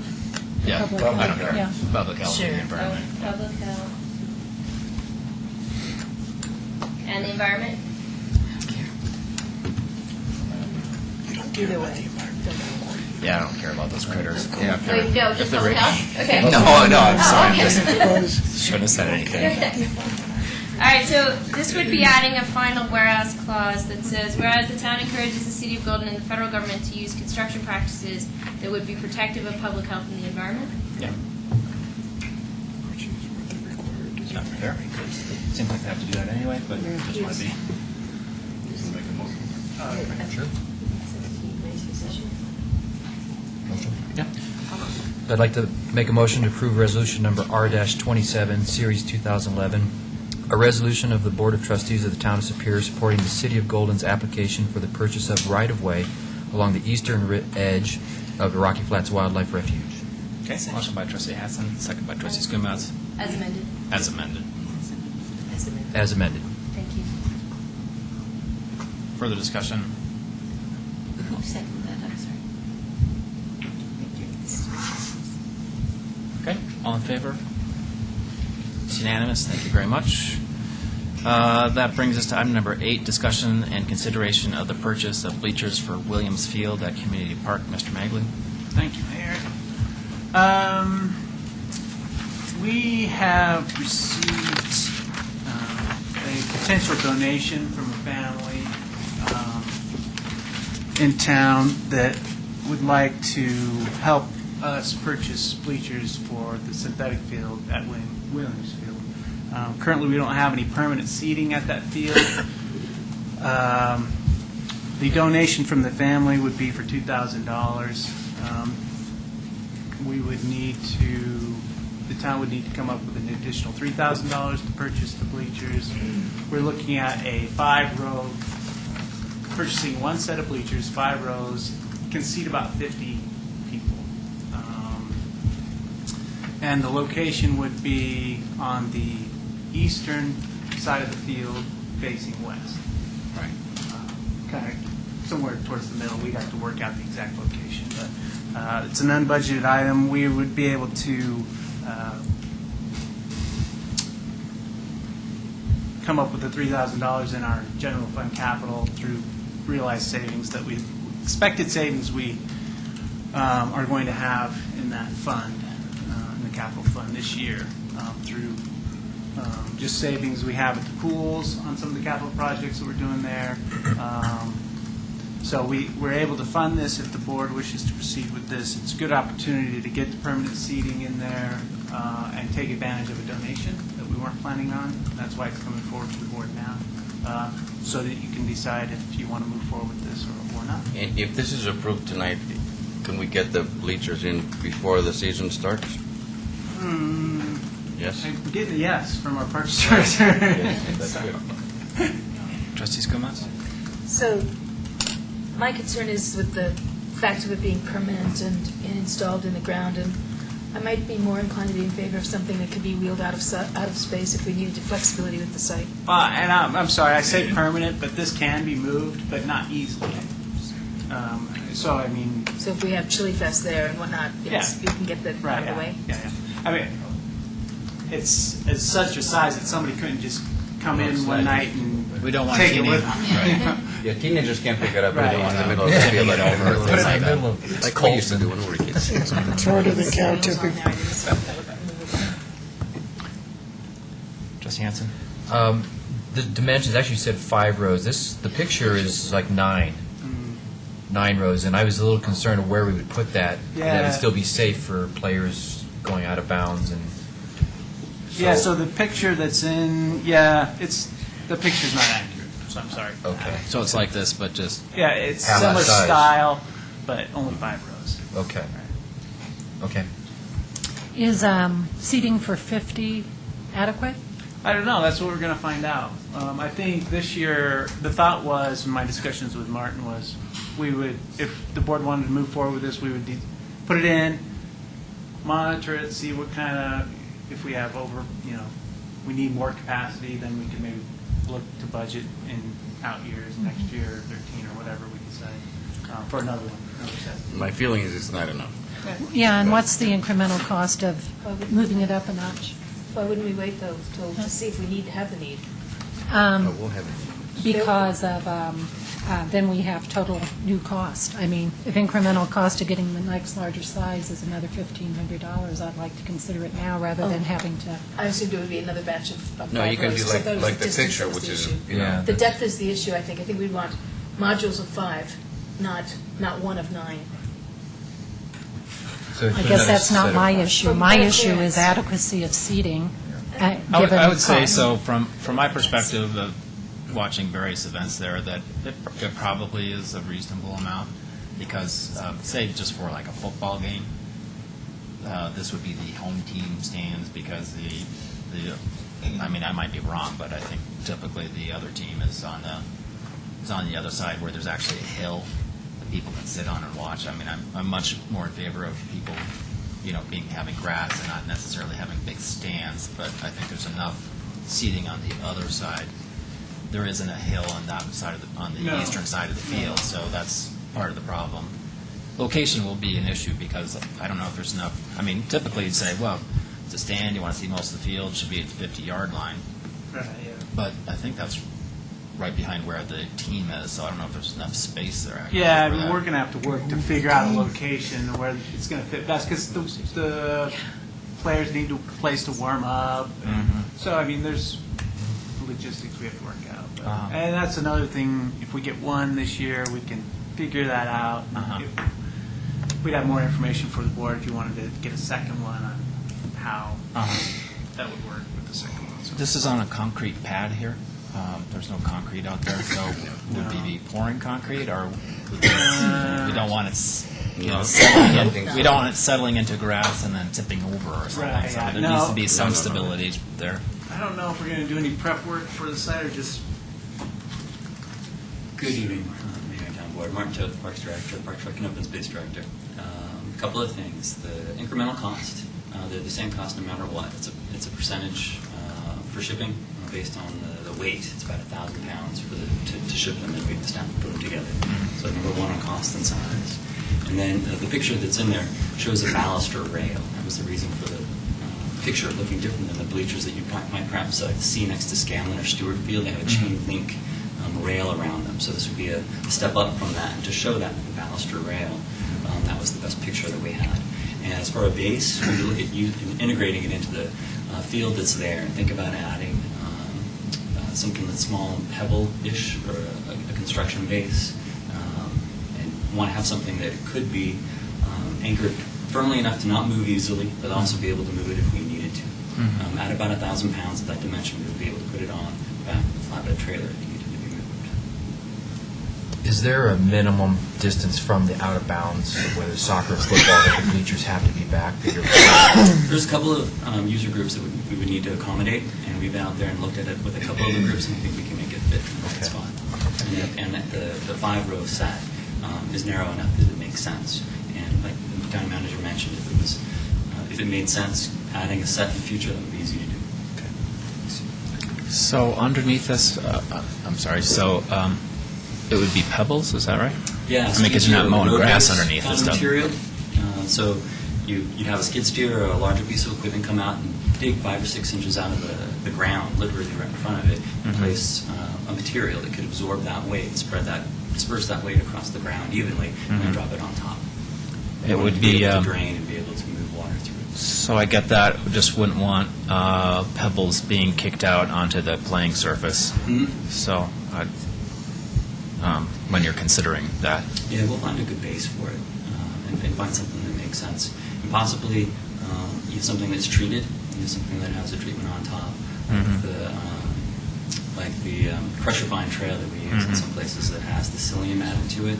It's stabilized crusher fine, so it literally sticks together and doesn't wash out. We'll find a good base for it. Okay. Trustee Gregorius? Well, I brought this to the town manager's attention and to the board, so I'm obviously highly in favor of this, and I hope we pass it unanimously and show our support to Mustang football and to all the other residents that come and enjoy community, work. So. Trustees Gomez? So boards underneath it wouldn't be stable enough? Boards I'm would concerned about the absorb ground. water and they would sink. So really, we're trying to make sure that the impact of the ground is as minimal as possible.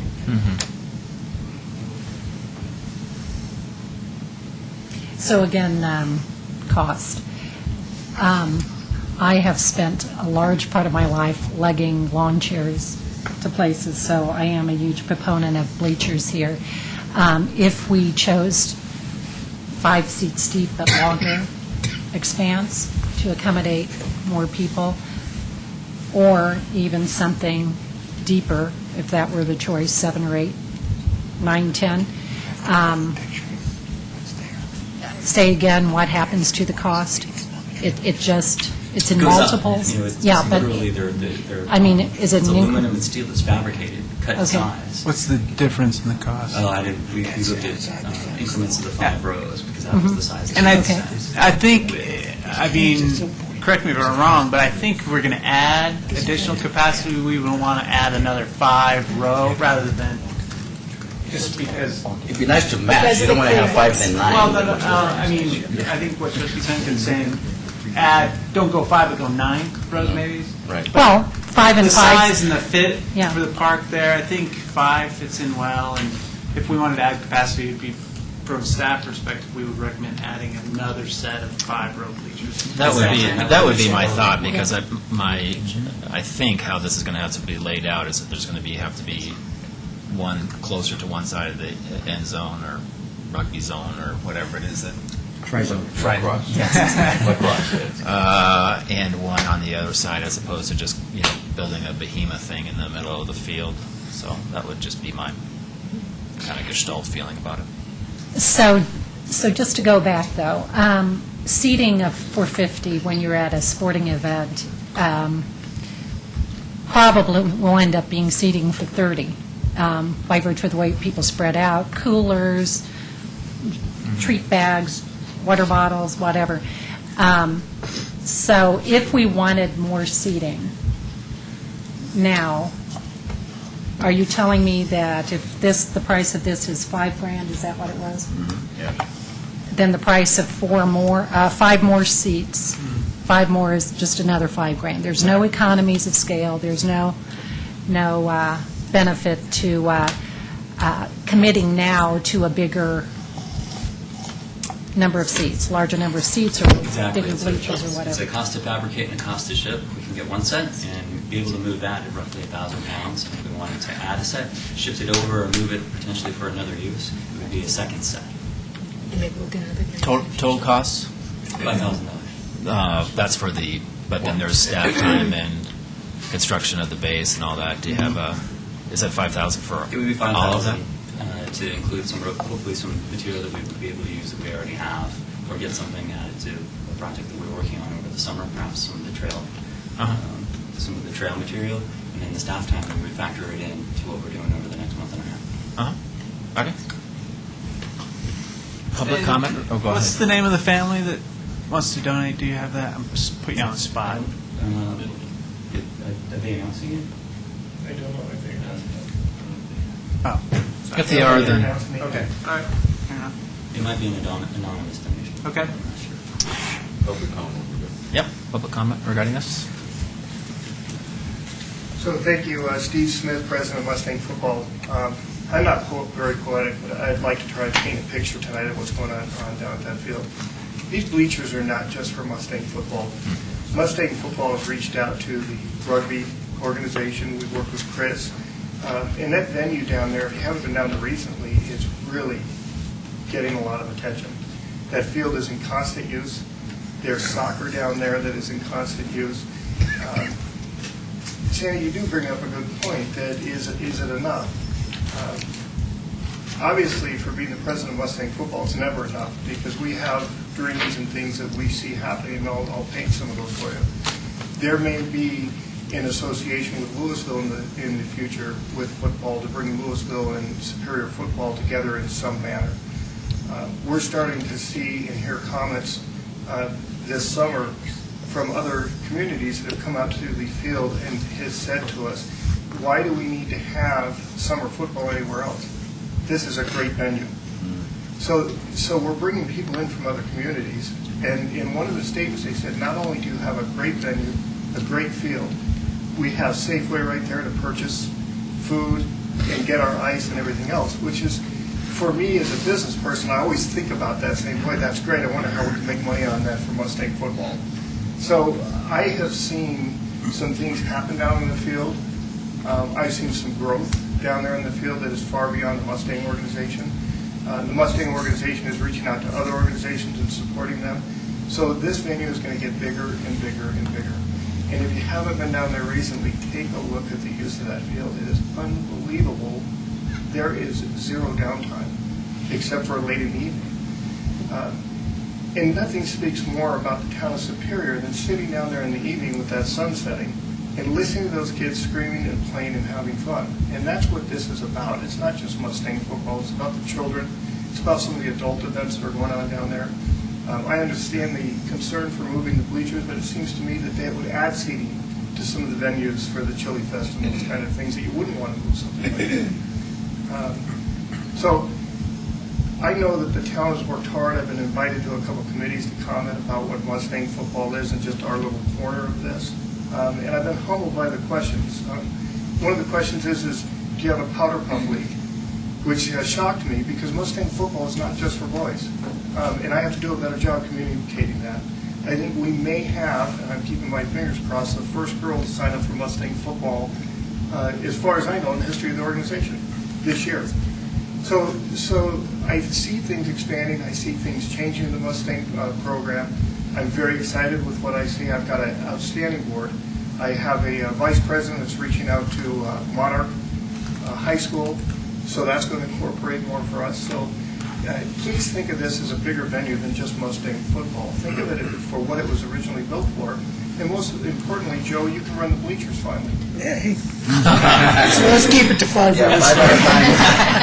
Thank you very much. Andrew, could I add to that real quick? Yeah. We hosted 2 different club-on-club matches this year in rugby from out of town, and both clubs came up and spent a few hours here and are absolutely thrilled to come up here and play. So we're already in discussions on hosting some kind of a tri-city tournament, possibly one at night or some others during the week next year. So it's going to get used more and more. And we've also just started a non-competitive touch rugby day, Sunday mornings from 9 to 11. Adults, children, everybody's invited to come out. We had about 25 people out the other on Sunday yesterday. So it's getting used. Yeah, it's great. Just a quick comment. I think, should we vote for this tonight? When we have our budget discussion, I personally don't think that this seating is going to be enough. That's just I mean, we should monitor over the course of the summer of this coming year. But when we have our budget discussion, we may want to think proactively about next year adding one more of these. So I don't think we're going to get to tonight, is I guess what I'm saying to you, but I think this is a good start, and just look forward to seeing the stand be filled with families and friends, and it's exciting to see this place take off like that. Jim? Jim Payne, 2475 Clayton Circle, the chair of ProStack, Parks and Rec Advisory Committee.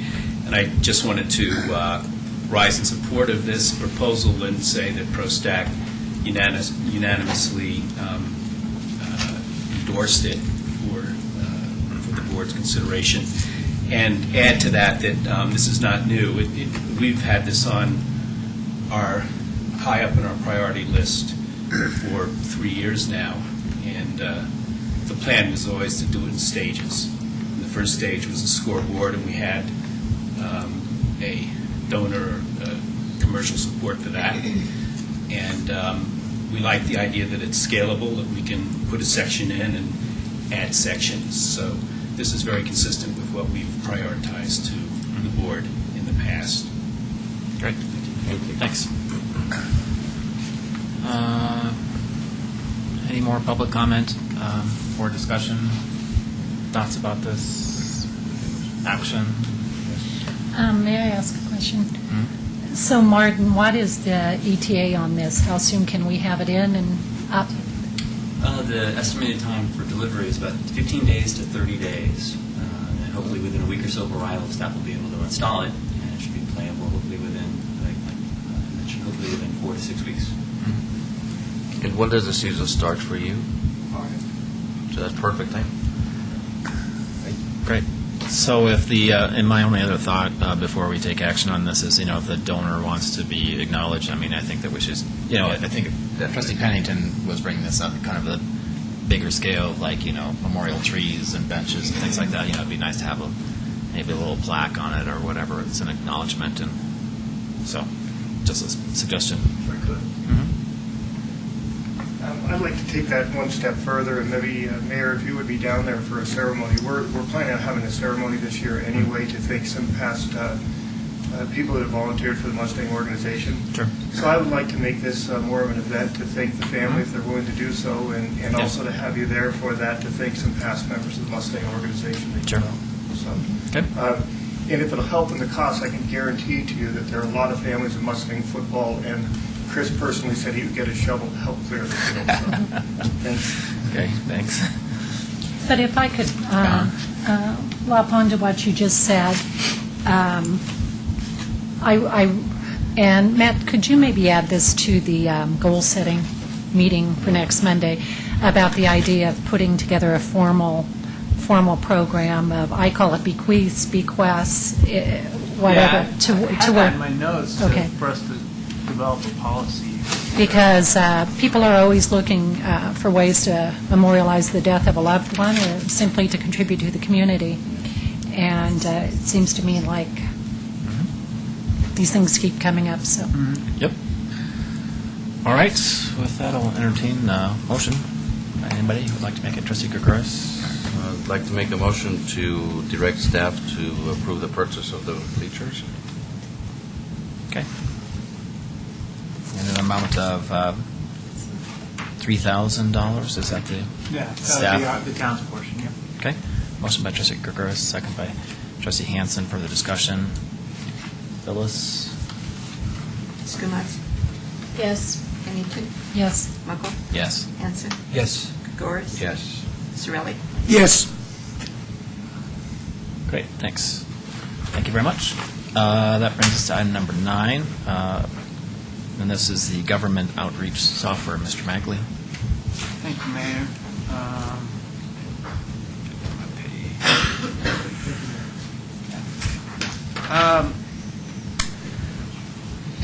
We're always looking to improve our communications with our residents in a way that they can provide our staff and board feedback to us with regard to issues in the community, as well as this idea of improving communication was discussed at one of the board retreats, where it was suggested that staff look into a kind of, it was at that time termed see-click fix type of software, something where residents could, if they're out and about in the community, take a picture of something and attach some notes to it and send it to us via email to staff, and then we could follow up with it and track it, and residents could track out where it's at, the current status of the issue that they've provided to staff. So Jay Wolforth, our Administrative Services Manager, did an excellent job looking into different software that's available. There's a couple communities, City of Arvada comes to mind, that uses this specific software that we're proposing to the board to purchase that would do just as I described, where residents could take a picture of an issue in the community, provide some notes on it, and send it to staff, and then we could follow up on that issue and get it corrected or do whatever we need to do with the issue that's been sent to us. Jay's got a presentation on how it works that he's going to give to the board. Cost for this software is $6,400. Which is a $2,500 initial setup and then a ongoing $3,900 annual cost for maintenance of the software and use. So Jay, why don't you go ahead and... Good evening, Town Board. Jay Wolforth, town staff. City of Arvada actually did a YouTube video that shows how the software works. So instead of trying to explain the software where we don't have purchased, I was going to show the video. It's about 6 minutes, if you don't mind. Yeah. That way you can see how it works between the staff and the residents and how citizens log in and put in their issues. Great, thanks.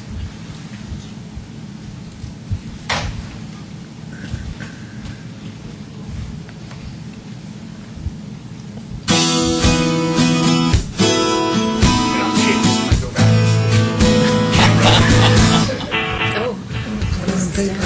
We all need answers to common questions at some point. What do I do about my neighbor's barking dog? When are they going to fix that pothole? How do I get a building permit? It used to be that getting answers to those and other common questions might have taken a visit to City Hall or a string of phone calls. But now, many answers are just a click away with Ask Arvada. Ask Arvada is actually virtual City Hall. It is access to City Hall, both information and service, and a variety of opportunities to get the kind of information that citizens ask for from the convenience of their home, from their computer, or their telephone, 24 hours a day, 7 days a week. The round-the-clock service recognizes that people's lives are busy, that they may not be able to get to City Hall during normal business hours. They're working, they're running their kids to school activities. We all have a wealth of things we're trying to manage. But Ask Arvada puts City Hall to work when people need it, 24/7, 365 days a year. What that means is they don't have to conduct business with City Hall during our hours.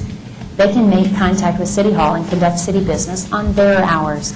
It's simple. Go to the city's website at arvada.org and click on the Ask Arvada logo. The opening screen includes the top 10 most popular topics and a list of other topics to choose from, too.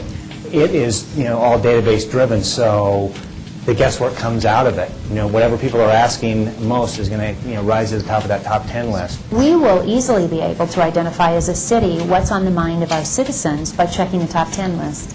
Right now, barking dogs are leading the way, but we're only just barely into running the system. So we get a lot of things about traffic.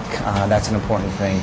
If you don't find what you need, don't despair. Type a keyword into the search field and a list of possible topics pops up. Say you want to know something about fences. Type in the word fence. You now have a topic called fences. And here's information about permits. Here's other information about code enforcement and city ordinances pertaining to fences. So citizens don't have to know how we're organized. They don't have to know that community development does planning or the public works does inspections. They just get to type in that keyword and get everything they need at that stroke. If your question still isn't answered, you can make a service request by clicking Service Request at the bottom of the screen. Then describe the question, complaint, or topic you need more information about. You type as much information as you can in there, and once that's completed, you just click on Send Request. You'll get a tracking number, and from that point, your request is in the system, and you can expect service back from the appropriate department at the city. With your tracking number, username, and password, you can check back to see how your request is progressing. Ask Arvada also prompts city employees to make regular follow-ups and communications, too. If it's a request for service such as a pothole fill, the crew will get the information and be able to do their work directly from there. When the service request is complete, when the pothole is full, a correspondence will be generated. The citizen will be told, thanks again for reporting the pothole. It's been filled. We look forward to hearing from you and serving you in the future. While Ask Arvada aims at improved customer service, it is also going to give the city the tools it needs to track business needs and work more efficiently. The system has a very robust reporting system. So right out of the box, we're able to get reports on how many requests are coming in by topic, by department, by the user, so we'll know which citizens are using it most frequently. It's connected to our GIS system, so we can literally go in and in a district, a council district, or a particular location in the city, we can pull up and see whether there's a variety of calls on a specific topic.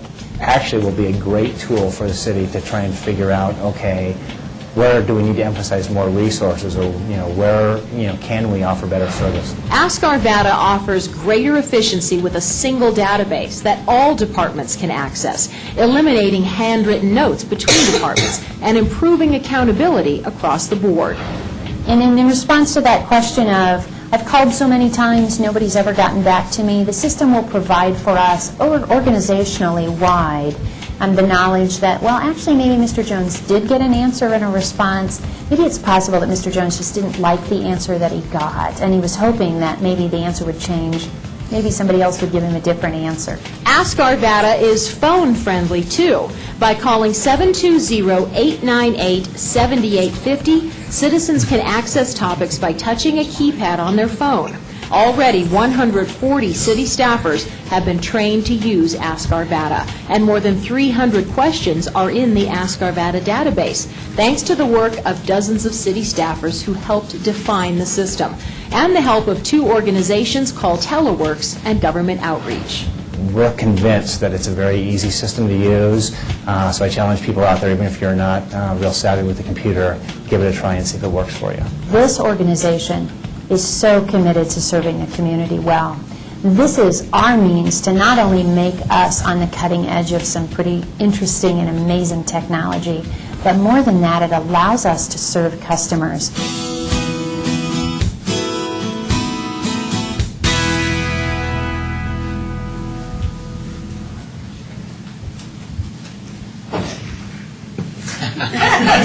He's quick. Other hand. So that's kind of the video. And of course, Arvada has their own kind of special, unique way that we can do ours any way we want.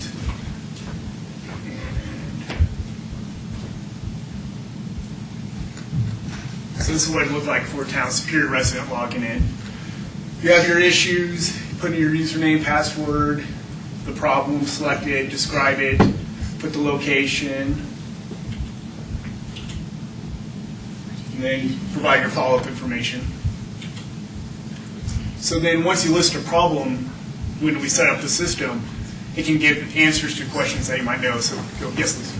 Where do you get the username and password? So the resident would sign up their own username and password. So this is you don't have to remember it from the last time you called in?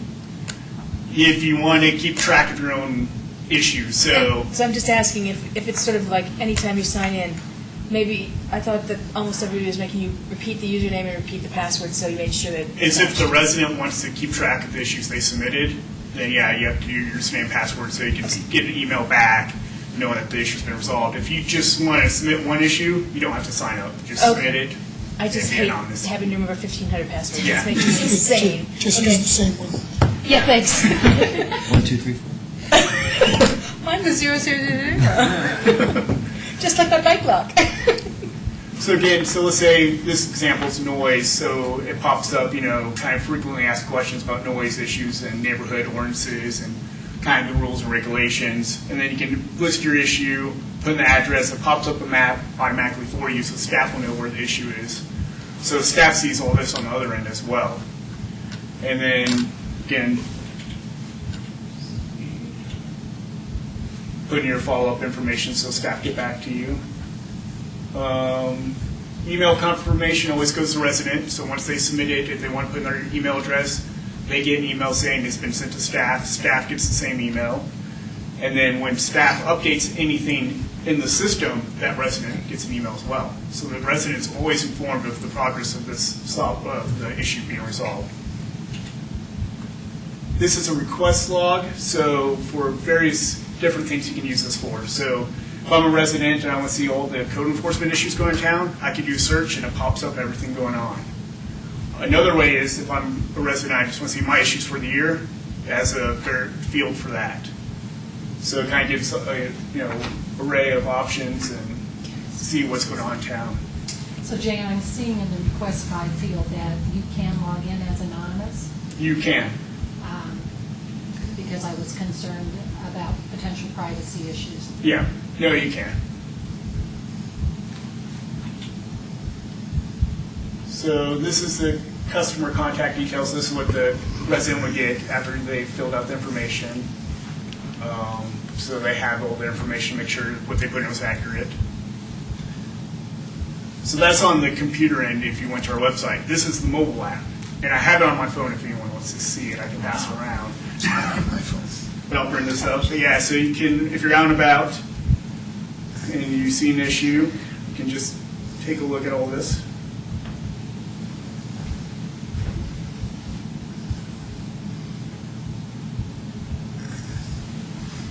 So it's called Go Request Mobile App. So you just download it like your normal app on your phone.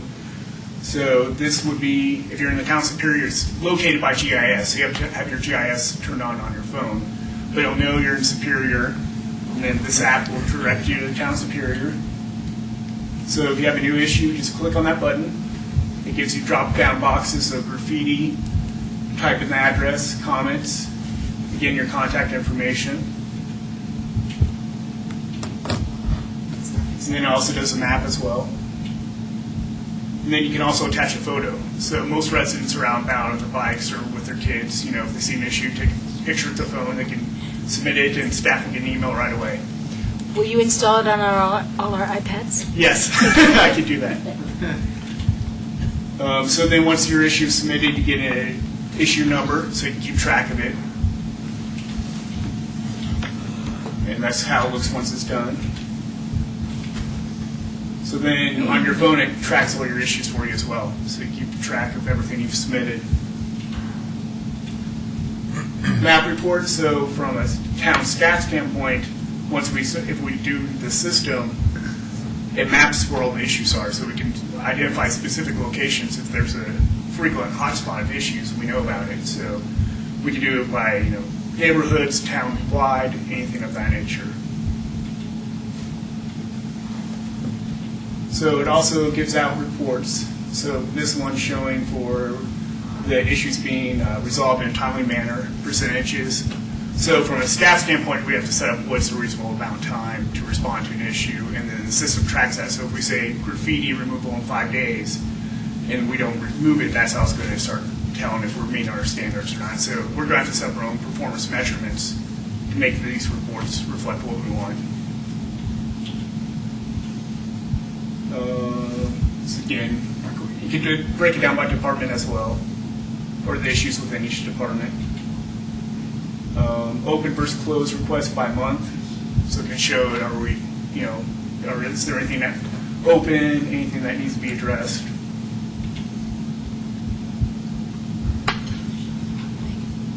Open code enforcement cases, so that kind of shows by case what's not being addressed. This is showing the problem, complaint, question, and the amount of them. So, for example, park maintenance, there was 4 problems and then 2 questions. So that's kind of the reporting we can do from the other side of software. If we move forward, it'd take about 2 to 3 months to implement. From staff's end, we'd have to work with them on the website design, what our issues are, what frequently asked questions we want to put in there, get all that up and running. If we just want to go ahead without any frequently asked questions and just flip the switch, that could be a week. But if you're a resident, you might not be aware of what you're, you're going to town superior, but we're not going to have any information beyond that. So I think it'd be good to invest some time and kind of make it look at the way we want. Okay, thanks. Trustee Hanson? So I think it's a really good idea, but do we have the staff that will be able to answer all the questions, all the events that could come up? Because I could easily see some of the issues we hear about in original town, like the alley flooding behind Gladys, dogs barking, the concrete work that was going on in Circle Park area. Those will come on there also. Do we have the time, or does the staff have the time to answer all those in an efficient manner? I would say staff's answering those now. This is just another tool for them to present the information. I can tell you, City of Arvada said, with this new technology, their calls to City Hall dropped dramatically because the residents are just using this more. So, I can't say it's going to be more or less. I think it's just going to be the same but a different tool. Okay. Yeah, I would agree with that. I think a lot of these will be questions that staffs are responding to. It's just a different venue for them to get the information to us. So in terms of one venue then? Well, not necessarily.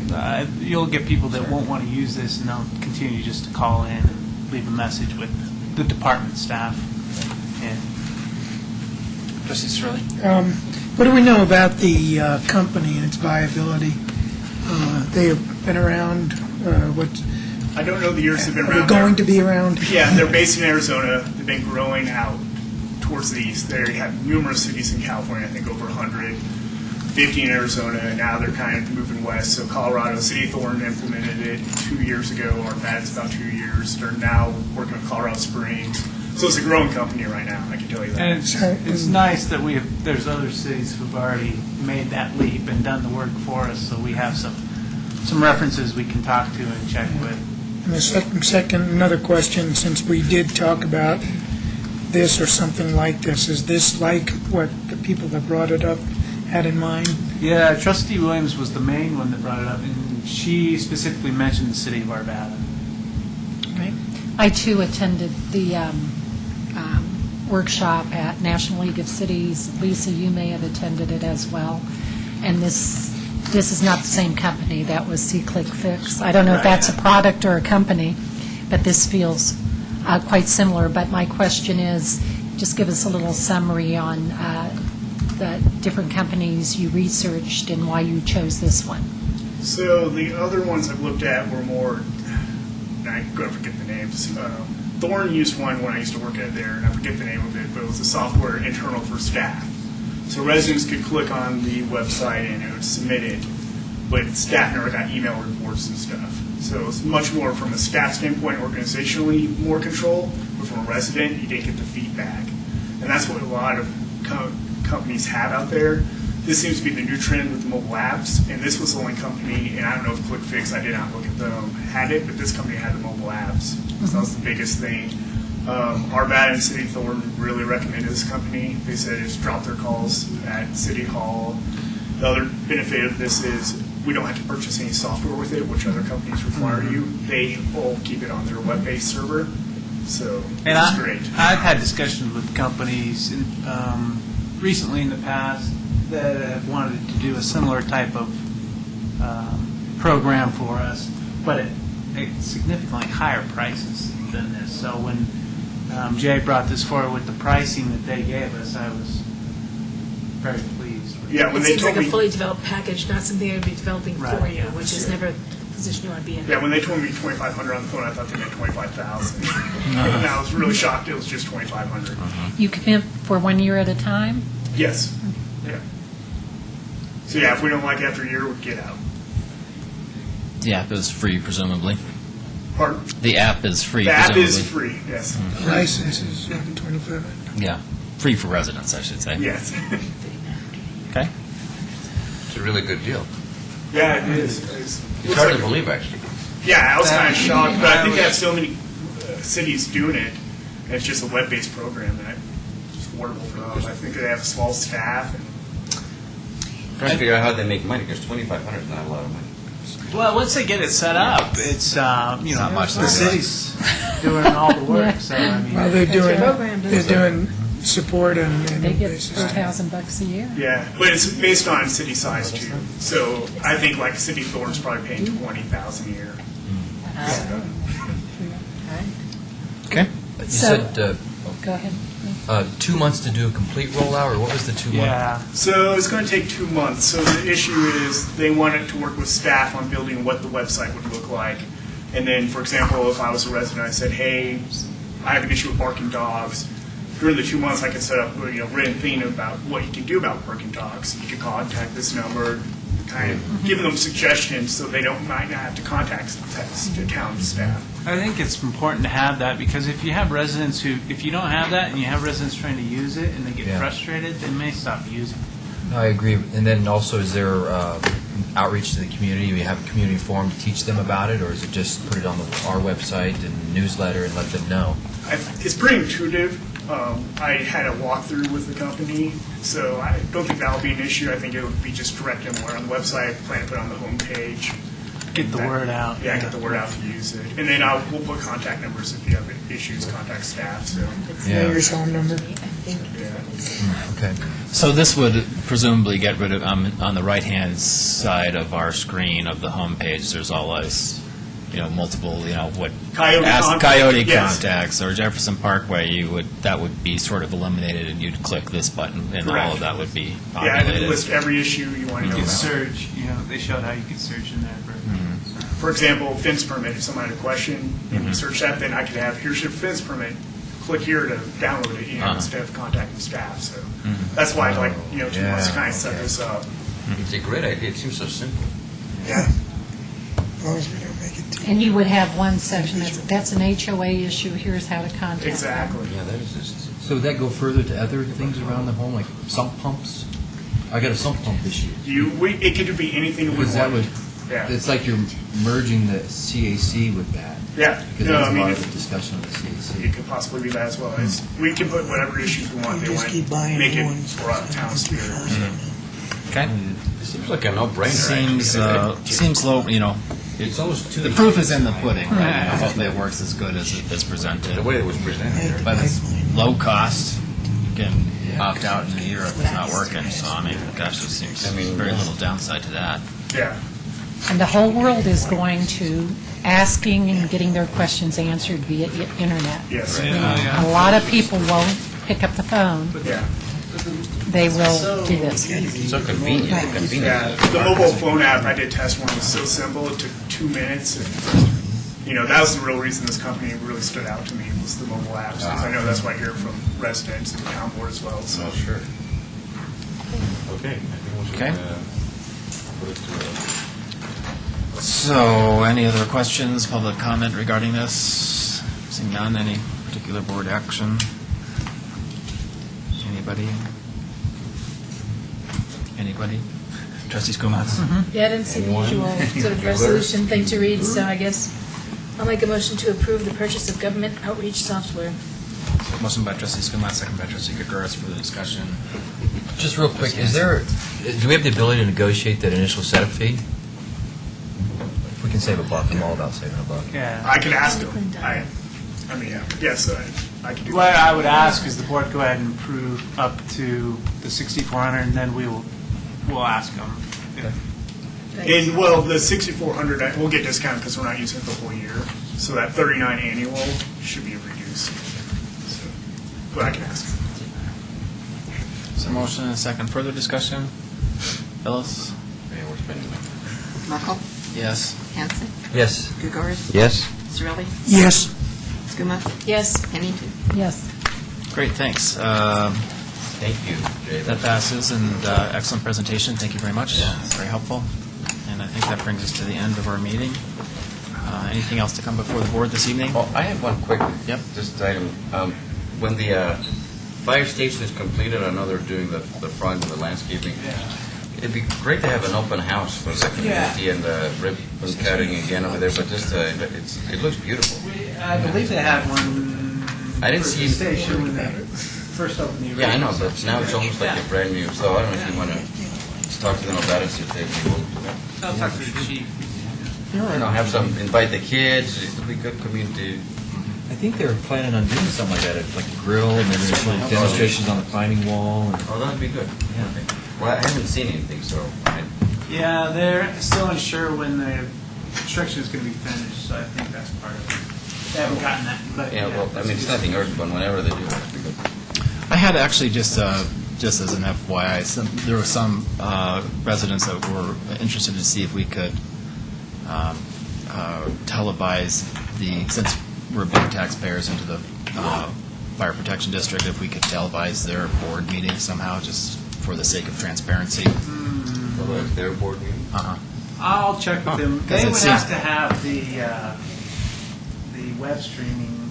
Sure. Which I don't know if they pay for that or not. Because just the whole transparent, it'd be nice to be able to televise the HOA meeting on our Channel 8. It'd be nice to televise.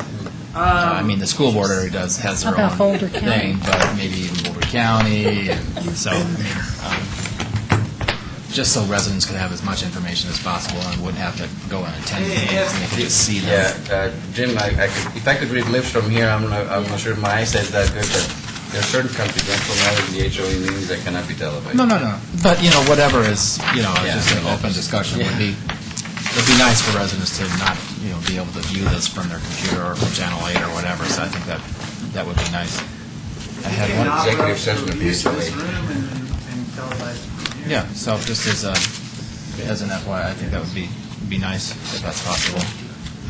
And there was one other thing that Monarch Little League had some interest in trying to host a tournament maybe next year, but that would require shortening the fields by putting in some temporary fence. Oh, okay.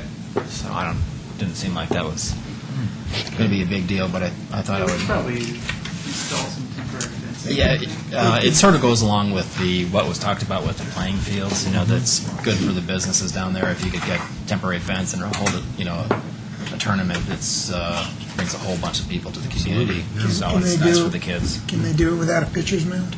They can't. They have to have a pitcher's mound. So that would be one. It's 5 feet, but it didn't seem like that would be very expensive. So I was.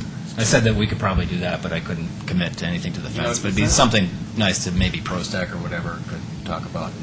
It's not so safe with that benefits. People go to Honestly, 31 Flavors, they go to the pizza place, they go Right, so to say- Subway, they go, I mean, it's not, your property values benefit from hosting community events like that because people come say, wow, this is a great place. community. I want to Right. move there. yeah. So I said I'd bring it up. I would just ask that that removable fence be put up quite well, because it gets beaten up, and It does, somebody right. runs against it one time, it's Yep. down, et cetera, et cetera. So, and you don't like those balls going under, you know? Right. yeah, So, great. So once again, I raise couldn't your commit to hand. anything one way or the other, but I said I would bring it up and see if there was any general interest.